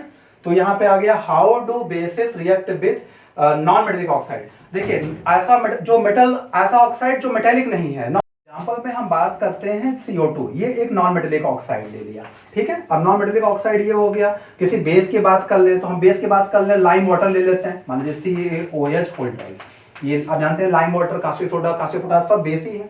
तो कहने का मतलब OH दिखेगा तो बेस तो होगा ही, आप जान ही रहे हैं। तो ये नॉन मेटेलिक ऑक्साइड है क्योंकि ये कार्बन जो होता है नॉन मेटल होता है, तो नॉन मेटेलिक ऑक्साइड होता है, ये मेटेलिक ऑक्साइड था। तो अब ये बेस रिएक्ट करेगा तो आप जब देखिए यहाँ पे Ca है और यहाँ पे क्या है, यहाँ पे आपका ऑलरेडी CO2 है ना। तो ये क्या करेगा, इन्होंने क्या किया, Ca और ये CO2 है, एक ऑक्सीजन और ले लेगा तो CO3 हो जाएगा। तो CaCO3 कैल्शियम कार्बोनेट बना लिया और यहां से एक ऑक्सीजन गया, 2 हाइड्रोजन है, एक ऑक्सीजन गया, एक ऑक्सीजन बच रहा है तो यहां पे बना लेगा H2। यानी नॉन मेटेलिक ऑक्साइड से जब ये रिएक्ट कर रहा है तो देख रहे हैं बना रहा है साल्ट और वाटर। साल्ट और वाटर याद कर लीजिए, बहुत टफ नहीं है, कैल्शियम कार्बोनेट और यहाँ पे बन रहा है आपका, क्या बन रहा है, साथ में आपका बन रहा है वाटर। तो कहने का मतलब ये है कि ये जो आपका केमिकल रिएक्शन था वो इस तरीके से 5 बड़ी हेडिंग में आप पढ़ेंगे, केवल उनका डेफिनेशन लिखना है और उस पर एग्जाम्पल देना है, ठीक है। ये आपको लेकर चलना है। अब हम लोगों ने 4 पूरे के पूरे कंप्लीट कर लिए हैं, अब हम लोग 5वें पे आते हैं। यानी इस पूरे चैप्टर में कुछ इंपॉर्टेंट कंपाउंड्स हैं इस चैप्टर से रिलेटेड, वो इंपॉर्टेंट कंपाउंड्स हम लोग लेके चलेंगे। जो पहला कंपाउंड है, पहले इसको हम लोग रब कर लेते हैं, बहुत ज्यादा टफ नहीं है। तो देखिए हम लोग क्या करेंगे कि इंपॉर्टेंट जितने कंपाउंड हैं इस चैप्टर में, ठीक है, उन चैप्टर में आपको पूरा टोटल 6 कंपाउंड पढ़ना है। 6 कंपाउंड हैं केमिस्ट्री में इस चैप्टर में जो आपको पढ़ना है। और उन 6 जो कंपाउंड्स हैं, उन 6 कंपाउंड्स में आपको 4 हेडिंग्स पढ़नी है। यानी कंपाउंड कितने पढ़ने हैं, कंपाउंड आपको 6 पढ़ने हैं और वो जो 6 कंपाउंड है उसमें हेडिंग्स कितनी पढ़नी है, हेडिंग्स आपको पढ़नी है केवल और केवल कितनी, 4 हेडिंग पढ़नी है। और 4 हेडिंग बहुत जो है आप कह सकते हैं छोटे हेडिंग्स हैं, बहुत बड़े हेडिंग्स नहीं हैं, बहुत आराम से आपको याद हो जाएगा, बहुत ज्यादा टफ नहीं है। तो सबसे पहले इंपॉर्टेंट कंपाउंड्स शुरू करने जा रहे हैं। तो इंपॉर्टेंट कंपाउंड्स इस चैप्टर में आपको कितने पढ़ने हैं? 6 पढ़ने हैं, और उन 6 जो है कंपाउंड्स में आपको हर कंपाउंड की 4 हेडिंग्स पढ़नी है, तब जाकर के आपका ये चैप्टर पूरा फिनिश हो जाएगा। ओके, चलिए तो शुरू करते हैं हम लोग। देखिए पहला यहाँ पे जो नंबर 5 हम शुरू करने जा रहे हैं, इसमें जो आपको 4 हेडिंग पढ़नी, पहले 4 हेडिंग मैं यही लिख दे रहा हूँ क्या क्या पढ़ना है। पहला जो हेडिंग पढ़ना है फर्स्ट, वो आपको पढ़ना है केमिकल फार्मूला। केमिकल फार्मूला मतलब जो कंपाउंड आपको पढ़ाएंगे उसका केमिकल फार्मूला बताएंगे, केमिकल फार्मूला बताएंगे, ठीक है। दूसरा नंबर 2 आपको पढ़ना है उसका केमिकल नेम, केमिकल नेम, ठीक है। अगर केमिकल नेम आपको दिया होगा कंपाउंड का तो उसका पढ़ना है कॉमन नेम, यानी आप कह सकते हैं केमिकल नेम और कॉमन नेम, ये दो आपका सेकंड हेडिंग हो गई, ठीक है। और कॉमन नेम, अगर केमिकल नेम दिया होगा तो कॉमन नेम बताएंगे, कॉमन नेम दिया होगा तो केमिकल नेम बताएंगे। और हम थर्ड की बात करें तो थर्ड आपको पढ़ना है मैन्युफैक्चर, यानी उस कंपाउंड को मैन्युफैक्चर कैसे किया जाता है। मैन्युफैक्चर आप जो है कह सकते हैं कि उस कंपाउंड को प्रिपेयर कैसे किया जाता है, तो आप लिख सकते हैं प्रिपरेशन।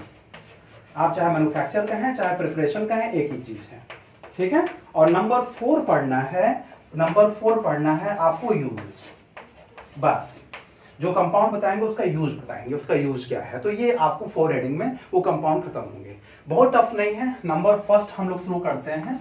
नंबर फर्स्ट, सबसे पहला जो नंबर फर्स्ट है वो कॉमन सॉल्ट है। कॉमन सॉल्ट जो हमारे घर में यूज होता है ना, तो सबसे पहला वही स्टार्ट करते हैं, कॉमन सॉल्ट। ये बहुत ज्यादा टफ नहीं, आपको याद हो जाएगा, सारी चीजें बहुत याद होती जाएंगी, बहुत ज्यादा टफ नहीं मिलेगी। कॉमन सॉल्ट, देखिए कॉमन सॉल्ट का नंबर 1 आप जानते ही हैं। अगर हम कॉमन केमिकल फार्मूला की बात करें तो यहाँ पे हो जाएगा NaCl, हमारे घर में जो यूज होता है। और हम नंबर 2 की बात करें, नंबर 2 वहां क्या लिखा है, नंबर 2 लिखा हुआ है केमिकल नेम, तो सोडियम क्लोराइड। आप जान ही रहे हैं इसका केमिकल नेम क्या है, सोडियम क्लोराइड, सोडियम क्लोराइड, कोई टफ नहीं है। और नंबर 3 आपको पढ़ना है मैन्युफैक्चर। तो मैन्युफैक्चर आप जानते हैं कॉमन सॉल्ट को हम स्ट्रॉन्ग एसिड स्ट्रॉन्ग बेस से रिएक्ट करा दें तो कॉमन सॉल्ट बन जाता है, यानी आप नंबर 3 की बात में आ जाएंगे, मैन्युफैक्चर की बात में आ जाएंगे। प्रिपरेशन तो आप कहेंगे सर स्ट्रॉन्ग एसिड है हाइड्रोक्लोरिक एसिड, स्ट्रॉन्ग बेस है कास्टिक सोडा यानी सोडियम हाइड्रोक्साइड, और इसको हम रिएक्ट करा दें तो ये बना लेता है NaCl और वाटर रिलीज होता है, यानी जिस प्रोसेस से बनता है उसे हम लोग न्यूट्रलाइजेशन रिएक्शन कहते हैं। आपने पूरा पढ़ा है ये चीजें। और हम बात करते हैं नंबर 4 यूज। तो यूज की बात करेंगे, तो यूज की बात करते हैं तो देखिए यूज तो आप पहला यूज आप ऑलरेडी जानते ही हैं। क्या यूज जानते हैं कि हमारे आपके घरों में यूज हो रहा है, तो हमारे आपके घर में यूज हो रहा है, खाने पीने में यूज हो रहा है, हर खाने में पड़ता है। खाने में नमक नहीं डालेंगे तो आपको स्वाद कैसे आएगा भोजन का। तो कहने का मतलब पहला यूज तो खाने पीने में हो गया। दूसरा यूज आप कह सकते हैं नंबर 2 कह सकते हैं बेकिंग सोडा के फॉर्मेशन में। बेकिंग सोडा बनाना होता है ना, तो उसके फॉर्मेशन में ये लगता है, तो आप कहेंगे बेकिंग सोडा फॉर्मेशन करने में, baking soda formation, baking soda के बनाने में। तो फर्स्ट यूज, 2 यूज आपको पता चल गया इसका। पहला यूज तो आप जानते हैं हमारे फूड में यूज होता है, दूसरा बेकिंग सोडा के फॉर्मेशन में। तो ये आपका खत्म हो गया पहला। देखिए कितना छोटा सा था। इस तरीके से आपको 2 पढ़ना है, नंबर 2 पढ़ना है कास्टिक सोडा। तो कास्टिक सोडा अगर आपको पढ़ना है नंबर 2 कास्टिक सोडा, ठीक है, ये आपको नंबर 2 पढ़ना है। तो हम लोग जो है इसको हेडिंग बना लें, तो इसका मतलब नंबर 1 क्या लिखना होगा, नंबर 1 वहां जानते हैं केमिकल फार्मूला, तो आपको केमिकल फार्मूला होगा NaOH, ये हो गया फार्मूला। नंबर 2 की बात करें, नंबर 2 की अगर हम बात करें तो नंबर 2 जो है कास्टिक सोडा का केमिकल नेम क्या होता है, सोडियम हाइड्रोक्साइड। बच्चा जानता है OH को हाइड्रोक्साइड कहा जाता है, तो सोडियम हाइड्रोक्साइड, कोई कंफ्यूजन नहीं है। आप इस तरीके से फटाफट याद होता जा रहा है सोडियम हाइड्रोक्साइड। और नंबर 3 की बात करें, नंबर 3 यानी प्रिपरेशन की बात करें, नंबर 3 में मैन्युफैक्चर या प्रिपरेशन, तो प्रिपेयर कैसे करेंगे। तो देखिए सोडियम क्लोराइड जो होता है ना, इसको अगर हम इस पे इलेक्ट्रिसिटी पास करें, अगर हम करंट पास करें, इसका जो एक्वा सोल्यूशन होता है, सोडियम क्लोराइड का जो एक्वा सोल्यूशन होता है, उसमें हम लोग करंट पास करें तो वहां पे फॉर्मेशन हो जाएगा सोडियम हाइड्रोक्साइड का। कैसे होगा आप देखिए, सपोज करिए मैं बात करूं जो है ये जो नमक लिखा हुआ है, नमक का फार्मूला आप जान ही रहे हैं कॉमन सॉल्ट का 2NaCl। इसके अलावा क्योंकि एक्वस फॉर्म में लिखेंगे तो आप वाटर लिख दीजिए 2H2O, और यहाँ पे क्या होगा इलेक्ट्रिसिटी पास कर दीजिए। इलेक्ट्रिसिटी पास कर दीजिए। तो इलेक्ट्रिसिटी अगर पास करेंगे इस पे तो ये क्या होता है, यहाँ पे जो Na है यहाँ पे ये लिखा है वाटर, तो OH यहाँ से OH 2 है तो OH ले लेगा तो ये Na बना लेगा 2NaOH, 2NaOH बन जाएगा हमारा। ये जो बनना था वो बन गया। और यहाँ पे क्लोरीन यहाँ पे 2 बच गए तो क्लोरीन अलग हो जाएगा Cl2। और साथ में यहाँ पे क्योंकि 2 OH निकल गए तो पानी का फार्मूला जो वाटर का होता है वो HOH होता है। तो आप कह सकते हैं कि सर 2 OH थे वो ऑलरेडी निकल गए, अब 2 हाइड्रोजन बच गए, तो इसका मतलब हम लोग लिखेंगे कि 2 हाइड्रोजन यहाँ बच गए तो H2। तो यानी NaOH Cl2 प्लस H2 ये बन गया हमारा किसमें, ये हमारा फॉर्मेशन हो गया कास्टिक सोडा का। ठीक है, तो नंबर अगर हम 4 पे आ जाए यूजेज पे, तो यूजेज में जानते हैं कास्टिक सोडा का, कास्टिक सोडा का जो यूज है वो सबसे ज्यादा यूज होता है सोप बनाने में। यानी जो साबुन होता है जिससे हम लोग कपड़े कभी धुला करते थे या कपड़े आज धुले जाते हैं बहुत सी जगहों पे, जो साबुन यूज होता है कपड़े धोने में उसमें इस्तेमाल किया जाता है कास्टिक सोडा का, उसमें वहां पे जो है इसका यूज होता है। बिल्कुल कंफ्यूजन नहीं, आपको याद कर लेना है। तो पहला यूज हो गया सोप में, दूसरा आप यूज याद कर लेंगे सोडा लाइम बनाने में, सोडा लाइम बनाने में आप दूसरा यूज याद कर लेंगे। कम से कम 1 यूज या 2 यूज याद रखिए, 1 यूज तो याद रखना ही रखना है। तो सेकंड यूज भी यहाँ जान गए कि सोडा लाइम बनाने में आपसे कोई पूछे व्हाट इज सोडा लाइम, तो आप कहेंगे सर सोडा लाइम जो होता है वो NaOH और यहाँ पे कैल्शियम ऑक्साइड, ये दोनों का जो मिक्सचर होता है उसे हम सोडा लाइम कहते हैं। आपसे कोई पूछे व्हाट इज सोडा लाइम, तो कास्टिक सोडा और CaO जो होता है इसके मिक्सचर को हम लोग जो है ये सोडा लाइम कहते हैं। तो कास्टिक सोडा और कैल्शियम ऑक्साइड ये लाइम का फार्मूला है, क्विक लाइम का फार्मूला है। तो क्विक लाइम इसे कहते हैं, slaked lime CaOH whole twice कहा जाता है। तो ये आपका जो है यहाँ पे सेकंड वाला भी खत्म हो गया। अब अगर हम बात करें थर्ड की, तो थर्ड की अगर हम बात करें, मान लीजिए कास्टिक सोडा हो गया, ठीक है। अगर हम थर्ड की बात कर लें तो सपोज करिए बहुत ज्यादा टफ नहीं है, हम लोग बात कर लें बेकिंग सोडा की बात कर लें, वॉशिंग सोडा की बात कर लें, ठीक है। तो वॉशिंग सोडा की बात कर लें या बेकिंग सोडा की बात कर लें, मान लीजिए यहाँ पे लिख देते हैं वॉशिंग सोडा, ठीक है। नंबर थर्ड की बात कर लें वॉशिंग सोडा। तो अब आप मुझे बताइए, अगर ये वॉशिंग सोडा हमने लिख दिया, हेडिंग बना दिया, तो हेडिंग बना दिया वॉशिंग सोडा, तो इसका कॉमन नेम तो दिया हुआ है, तो केमिकल नेम आपको नंबर फर्स्ट फार्मूला की बात करेंगे, तो फार्मूला की बात करेंगे तो ये हो जाएगा हमारा Na2CO3 containing 10H2, containing 10H2, ये हो गया हमारा वॉशिंग सोडा का फार्मूला। अब इसका केमिकल नेम की बात करेंगे तो देखिए Na को सोडियम कहा जाता है, CO3 को कार्बोनेट कहा जाता है, 10 को डेका कहते हैं और वाटर को हाइड्रेट कहते हैं। तो सब जोड़ के बना दीजिए। आप कहेंगे सर सोडियम कार्बोनेट, इस तरीके से याद कर लेंगे, सोडियम कार्बोनेट, कार्बोनेट, उसके बाद कहेंगे डेका हाइड्रेट, क्योंकि वाटर मॉलिक्यूल कितने होते हैं, डेका हाइड्रेट 10 है तो 10 को डेका कहा जाता है, डेका हाइड्रेट, ये इसका कॉमन नेम हो गया, डेका हाइड्रेट। तो ये हो गया इसका कॉमन नेम, इसका chemical name, sorry chemical name, common name तो दिया ही है। तो ये हमारा हो गया इसका केमिकल नेम। अब थर्ड की बात करें मैन्युफैक्चर, तो मैन्युफैक्चर वॉशिंग सोडा को करते हैं बेकिंग सोडा से बनाते हैं। तो बेकिंग सोडा ऑलरेडी मैं जो है आप जानते हैं बहुत टफ नहीं, देखिए मैं यहाँ बता दे रहा हूँ। बेकिंग सोडा का जो फार्मूला है वो NaHCO3, बेकिंग सोडा भी पढ़ना है आपको, अभी नंबर थर्ड पढ़ रहा है, नंबर 4 बेकिंग सोडा ही आएगा। तो बेकिंग सोडा का फार्मूला ये होता है NaHCO3।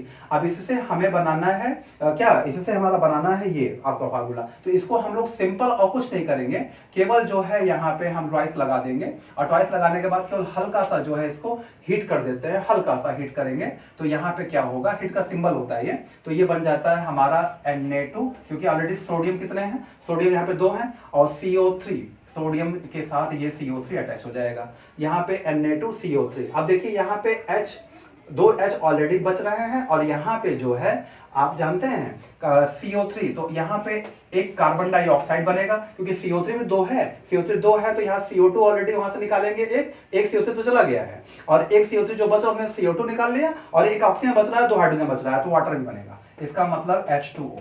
बहुत टफ नहीं है रिएक्शन, तो आपने ये बना लिया, ये प्रिपेयर कर लिया। ये जो प्रिपेयर किया आपने, किसको प्रिपेयर किया, आपने बना लिया वॉशिंग सोडा को। और वॉशिंग सोडा का जो यूज होता है वो डिटर्जेंट बनाने में यूज होता है। आप जानते हैं इसका जो यूज है वो डिटर्जेंट बनाने में, डिटर्जेंट जो आपके घर में डिटर्जेंट रखा हुआ है सबसे बड़ा यूज इसका जो है यही है, डिटर्जेंट बनाने में।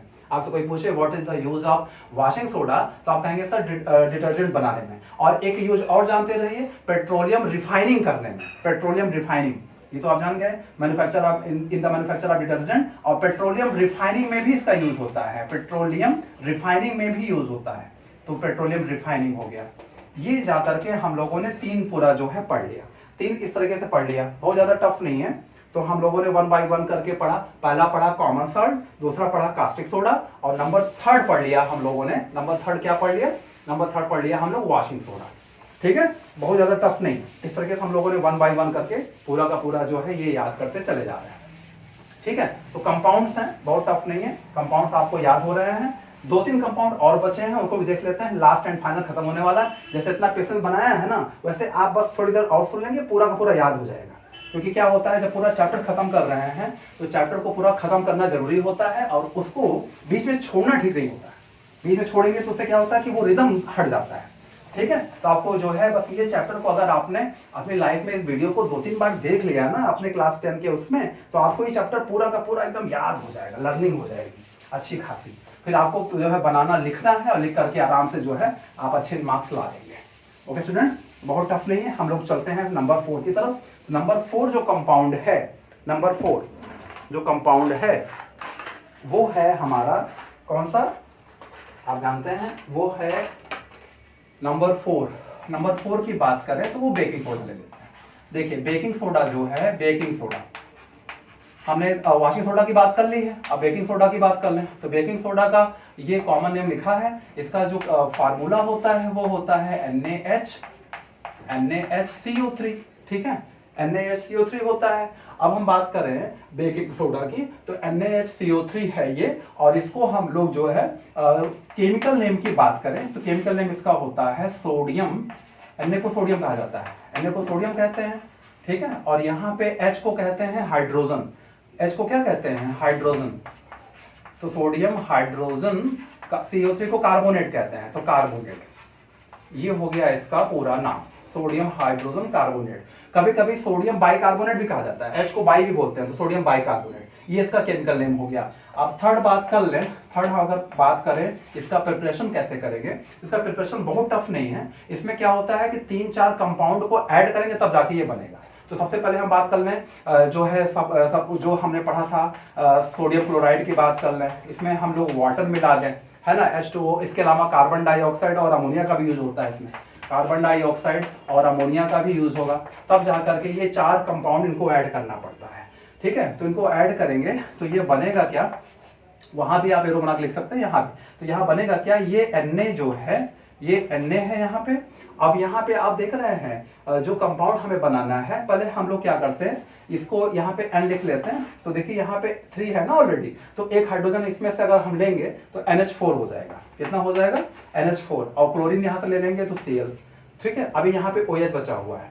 तो हम लोग अब दूसरा जो कंपाउंड लेते हैं वो Na कर लेते हैं, और उसके बाद हमें बनाना है सोडियम बाइकार्बोनेट HCO3, ये बनाना है। तो यहाँ पे CO ऑलरेडी है, एक हाइड्रोजन और हमें चाहिए था, तो एक ऑक्सीजन चाहिए, तो वो यहाँ से ले लिया हमने, और इस तरह के हमारा कंपाउंड जो है बन जाता है NaHCO3। तो ये हमारा जो है जो कंपाउंड बना हुआ है, यही हमको यहाँ फॉर्मेट करना था, तो इस तरीके से ये बन जाएगा। तो अमोनियम क्लोराइड के साथ में क्या बनता है, आपका NaHCO3 बन जाता है। ओके स्टूडेंट्स, बहुत टफ नहीं है। और नंबर 4 की बात करें यूजेस, यूजेस में आप जानते हैं बेकिंग सोडा का यूज क्या होता है, खाने पीने में यूज होता है। घर में जितने भी प्रोडक्ट बना रहे हैं लोग, खाने पीने के इस्तेमाल कर रहे हैं, उसमें बेकिंग सोडा का यूज किया जाता है। बेकिंग सोडा का यूज जो है खाने पीने में करते हैं। इसके अलावा इसका use as a anti acid भी किया जाता है, as a anti acid. Anti acid का मतलब होता है कि जैसे कभी हमें ऐसा जो है लगता है कि स्टमक में थोड़ा पेन ज्यादा हो रहा है, कभी कभी हाइड्रोक्लोरिक एसिड का ज्यादा उसमें जो है निकल रहा है वो स्टमक में, तो क्या होता है, पेन होने लगता है। तो बेकिंग सोडा का यूज करते हैं लोग, उसको खाते हैं, या कुछ ऐसे प्रोडक्ट होते हैं बेकिंग सोडा मिला होता है, उसको पानी मिला के वो पीते हैं, तो उनको क्या होता है, एसिड और बेस रिएक्ट करेंगे तो वो साल्ट में जब कन्वर्ट होगा तो पेट का दर्द वो कम होता है। तो ये एंटी एसिड यूज आप याद कर सकते हैं कि एज ए एंटी एसिड, और आप याद कर सकते हैं कि खाने पीने में यूज होता ही है। तो ये 4 खत्म हो गए। अब हम 5वां की बात करें तो प्लास्टर ऑफ पेरिस, ये सबसे जो है 5th की बात करें, प्लास्टर ऑफ पेरिस। देखिए प्लास्टर ऑफ पेरिस जो होता है ना, ये भी आपको याद हो जाएगा, बहुत टफ नहीं है। प्लास्टर ऑफ पेरिस में कैसे याद करेंगे, इसका जो फार्मूला है CaSO4, और हम लोग बात कर लें कंटेनिंग CaSO4 हो गया यहाँ पे, और कंटेनिंग हाफ H2O, ध्यान रखिएगा हाफ H2O यहाँ लिखा जाता है, ये प्लास्टर ऑफ पेरिस। अगर हम इसका केमिकल नेम की बात करें तो इसका केमिकल नेम होगा कैल्शियम सल्फेट। कैल्शियम सल्फेट, देखिए यहाँ लिखा ना SO4 को सल्फेट कहा जाता है केमिस्ट्री में, तो कैल्शियम सल्फेट हो गया। और ये जो हाफ लिखा है, हाफ को हेमी कहते हैं केमिस्ट्री में, तो हेमी हो गया, hemi hydrate, calcium sulphate hemi hydrate, ये इसका केमिकल नेम हो गया। ठीक है, अब इसका मैन्युफैक्चर करने की बात है कि मैन्युफैक्चर करने के लिए इसको बनाते हैं जिप्सम से। तो जिप्सम का जो फार्मूला होता है, जिप्सम का जो फार्मूला है वो यही है, आपको याद रखना है CaSO4, जहां हाफ लिखा वहां 2 कर दीजिए बस, 2H2, ये जिप्सम का फार्मूला होता है। जिप्सम से ही बनाया जाता है प्लास्टर ऑफ पेरिस को। तो अब यहाँ पे क्या होगा, हल्का सा हीट करेंगे, थोड़ा सा हीट करेंगे, लगभग आप याद कर सकते हैं 373 केल्विन, ये रट लेंगे तो ज्यादा बेटर होगा। इस टेम्परेचर पे हीट करेंगे तो इससे क्या होगा, 1.5 मॉलिक्यूल ऑफ वाटर ये वेपर बन के निकल जाएगा। तो जो बनेगा हमारा वहां पे बनेगा CaSO4 कंटेनिंग हाफ H2O, और वहां पे हमारा वेपर बन के निकल जाएगा क्या, जो है 1.5 H2O, ये हमारा वेपर बन के निकल जाता है। तो कहने का मतलब ये है कि ये हमारा रिएक्शन तैयार हो गया। ठीक है स्टूडेंट्स, तो ये हमारा बन गया प्लास्टर ऑफ पेरिस। इसका यूज तो ऑलरेडी आप जानते हैं, इसका यूज क्या है, अगर हड्डियां टूटती हैं, बोन्स टूटते हैं तो उसमें यूज किया जाता है, उसको जोड़ने में यूज किया जाता है। इसके अलावा कहीं वॉल में गैप हो तो filling of the gap in the wall में अगर गैप वगैरह है तो उसको फिल करने में, वॉल का जो गैप होता है उसको फिल करने में भी यूज करते हैं इसका। तो इस तरीके से ये आपका पांचवा कंपाउंड भी। अब हम लोग जो है नंबर 6 की बात कर लें। देखिए नंबर 5 तो खत्म हो गया, यहाँ पे नंबर 6 की बात कर लें तो बहुत ज्यादा टफ नहीं, एक और कंपाउंड पढ़ लीजिए, जैसे इतना पूरा पढ़ लिया वैसे एक और पढ़ लीजिए, लास्ट एंड फाइनल चल रहा है, एकदम खत्म होने वाला है। तो आपने कहा कि सर ब्लीचिंग पाउडर एक और रह गया है, ब्लीचिंग पाउडर। तो ब्लीचिंग पाउडर जो रह गया है ये भी आपको याद करा देगा। देखिए ब्लीचिंग पाउडर का जो फार्मूला है वो है CaOCl2, ये फार्मूला है। इसका अगर आप केमिकल नेम की बात करेंगे तो कैल्शियम ऑक्सीक्लोराइड, जो लिखा है फार्मूला वही हिसाब से आपको केमिकल नेम बना लेना, chemical calcium oxychloride, calcium oxychloride. एक बात और ध्यान रखिएगा, अगर आप ऑक्सीक्लोराइड लिखते हैं तो क्लोराइड लिख दीजिए। कभी कभी कुछ लोग कहते हैं कैल्शियम हाइपोक्लोराइड कहते हैं, तो इसको हाइपो भी कहा जाता है, कैल्शियम हाइपोक्लोराइड। तो यहाँ पे क्लोराइड है वहां पे क्लोराइड हो जाता है, बस इतना डिफरेंस है। कैल्शियम ऑक्सीक्लोराइड कहिए या कैल्शियम हाइपोक्लोराइड कहिए, एक ही नाम है इसका, इसका केमिकल नेम हो गया। और इसका मैन्युफैक्चर करेंगे, मैन्युफैक्चर करते हैं स्लैग लाइम से। स्लैग लाइम का फार्मूला CaOH का होल ट्वाइस, आप जानते हैं CaOH होल ट्वाइस। इसके बाद आप जानते हैं इसका रिएक्शन क्लोरीन से करा देंगे, सिर्फ और सिर्फ इसका रिएक्शन क्लोरीन से करा देंगे तो ये बना लेगा CaOCl2। देखिए जरा, Ca यहां से O ले लिया, एक O चला गया और Cl2 आके, तो यहां पे क्या होगा, अभी OH एक बचा हुआ है, हाइड्रोजन 2 बचे हुए हैं, तो मतलब यहाँ पे O एक बचा हुआ, हाइड्रोजन 2 बचे हुए हैं, तो यानी वाटर भी बन जाएगा H2O। तो ये आपका जो बनाना था ये प्रोडक्ट बन गया ब्लीचिंग पाउडर। अब ब्लीचिंग पाउडर का यूज जो होता है, ब्लीचिंग पाउडर का यूज सबसे ज्यादा वाटर को साफ करने में किया जाता है, पानी को साफ करने में यूज किया जाता है ब्लीचिंग पाउडर। और इसका प्रयोग लॉन्ड्री में भी करते हैं, जो कपड़ा ड्राई क्लीन करते हैं ना, कपड़े को जो है साफ करने में, कपड़े को वॉश करने में इसका ज्यादा यूज होता है, लॉन्ड्री में भी होता है। तो आप याद कर सकते हैं दो यूज यहां से कि इसका यूज लॉन्ड्री में कर रहे हैं, इसका यूज जो है वाटर को साफ करने में करते हैं। वाटर को साफ करने के बाद जब भी पूछेगा एग्जाम में तो मल्टीपल चॉइस क्वेश्चन में कभी कभी ब्लीचिंग पाउडर देता है और कभी कभी क्लोरीन देता है, तो आपको देखिएगा क्या ऑप्शन दिया है, जो ऑप्शन दिया होगा वही टिक करिएगा। तो इस तरीके से आपने ये 6 कंपाउंड खत्म कर लिया, एक लास्ट और फाइनल रह गया, पूरा सारे कंपाउंड खत्म हो गए, बस एक बात रह गई है जो हमने बताया था वॉशिंग सोडा को लेकर के। इसके पहले हमने लिखा था वॉशिंग सोडा। वॉशिंग सोडा का फॉर्मेशन जो हम लोग करते हैं Na2CO3, वो करते हैं बेकिंग सोडा से, बेकिंग सोडा से करते हैं फॉर्मेशन। तो वो एक बार जब उसको हम लोग हल्का सा हीट करेंगे तो वो ऑलरेडी कन्वर्ट होता है Na2CO3 में, फिर उसका हमें रिक्रिस्टलाइजेशन करना होता है। तो जब हम लोग रिक्रिस्टलाइजेशन करते हैं तो 10 मॉलिक्यूल ऑफ वाटर उसमें ऐड हो जाता है। बस यही बात यहां पे याद करनी थी। तो आप जानते हैं फार्मूला जो होता है वॉशिंग सोडा का Na2CO3 कंटेनिंग 10H2O होता है, ये फार्मूला होता है वॉशिंग सोडा का। ठीक है, तो कहने का मतलब आप इसको जब हीट करेंगे बेकिंग सोडा को, इसी से बनता है वॉशिंग सोडा, तो इसको हीट करेंगे तो Na2CO3 बन जाएगा, लेकिन फिर आपको रिक्रिस्टलाइजेशन करना होगा। तो जब रिक्रिस्टलाइजेशन करते हैं तो उसमें 10 मॉलिक्यूल ऑफ वाटर ऐड किया जाता है, तो वो उसकी वजह से आपका फार्मूला ये आ जाएगा, ये वॉशिंग सोडा का फार्मूला है। ठीक है, सोडियम कार्बोनेट का रिक्रिस्टलाइजेशन करेंगे तो ये बन जाता है। स्टूडेंट बहुत ज्यादा टफ नहीं है, आपको कोई प्रॉब्लम हो, कोई दिक्कत हो, आप हमें कमेंट बॉक्स में लिख के बताइए सर हमको ये चैप्टर पढ़ना है, ये हमें ये प्रॉब्लम है, वो सारी प्रॉब्लम मैं सॉल्व करने की कोशिश करूंगा। आपके सारे जो है चाहूंगा कि आपका नंबर अच्छा रहे, आपके मार्क्स अच्छा रहे। तो स्टूडेंट ये ओवरऑल जाकर के अब ये पूरा चैप्टर खत्म होता है, इतना पढ़िए, फिर हम लोग मिलेंगे अगले दिन नए चैप्टर के साथ, नए जो है सीरीज के साथ। तो चलिए तब तक।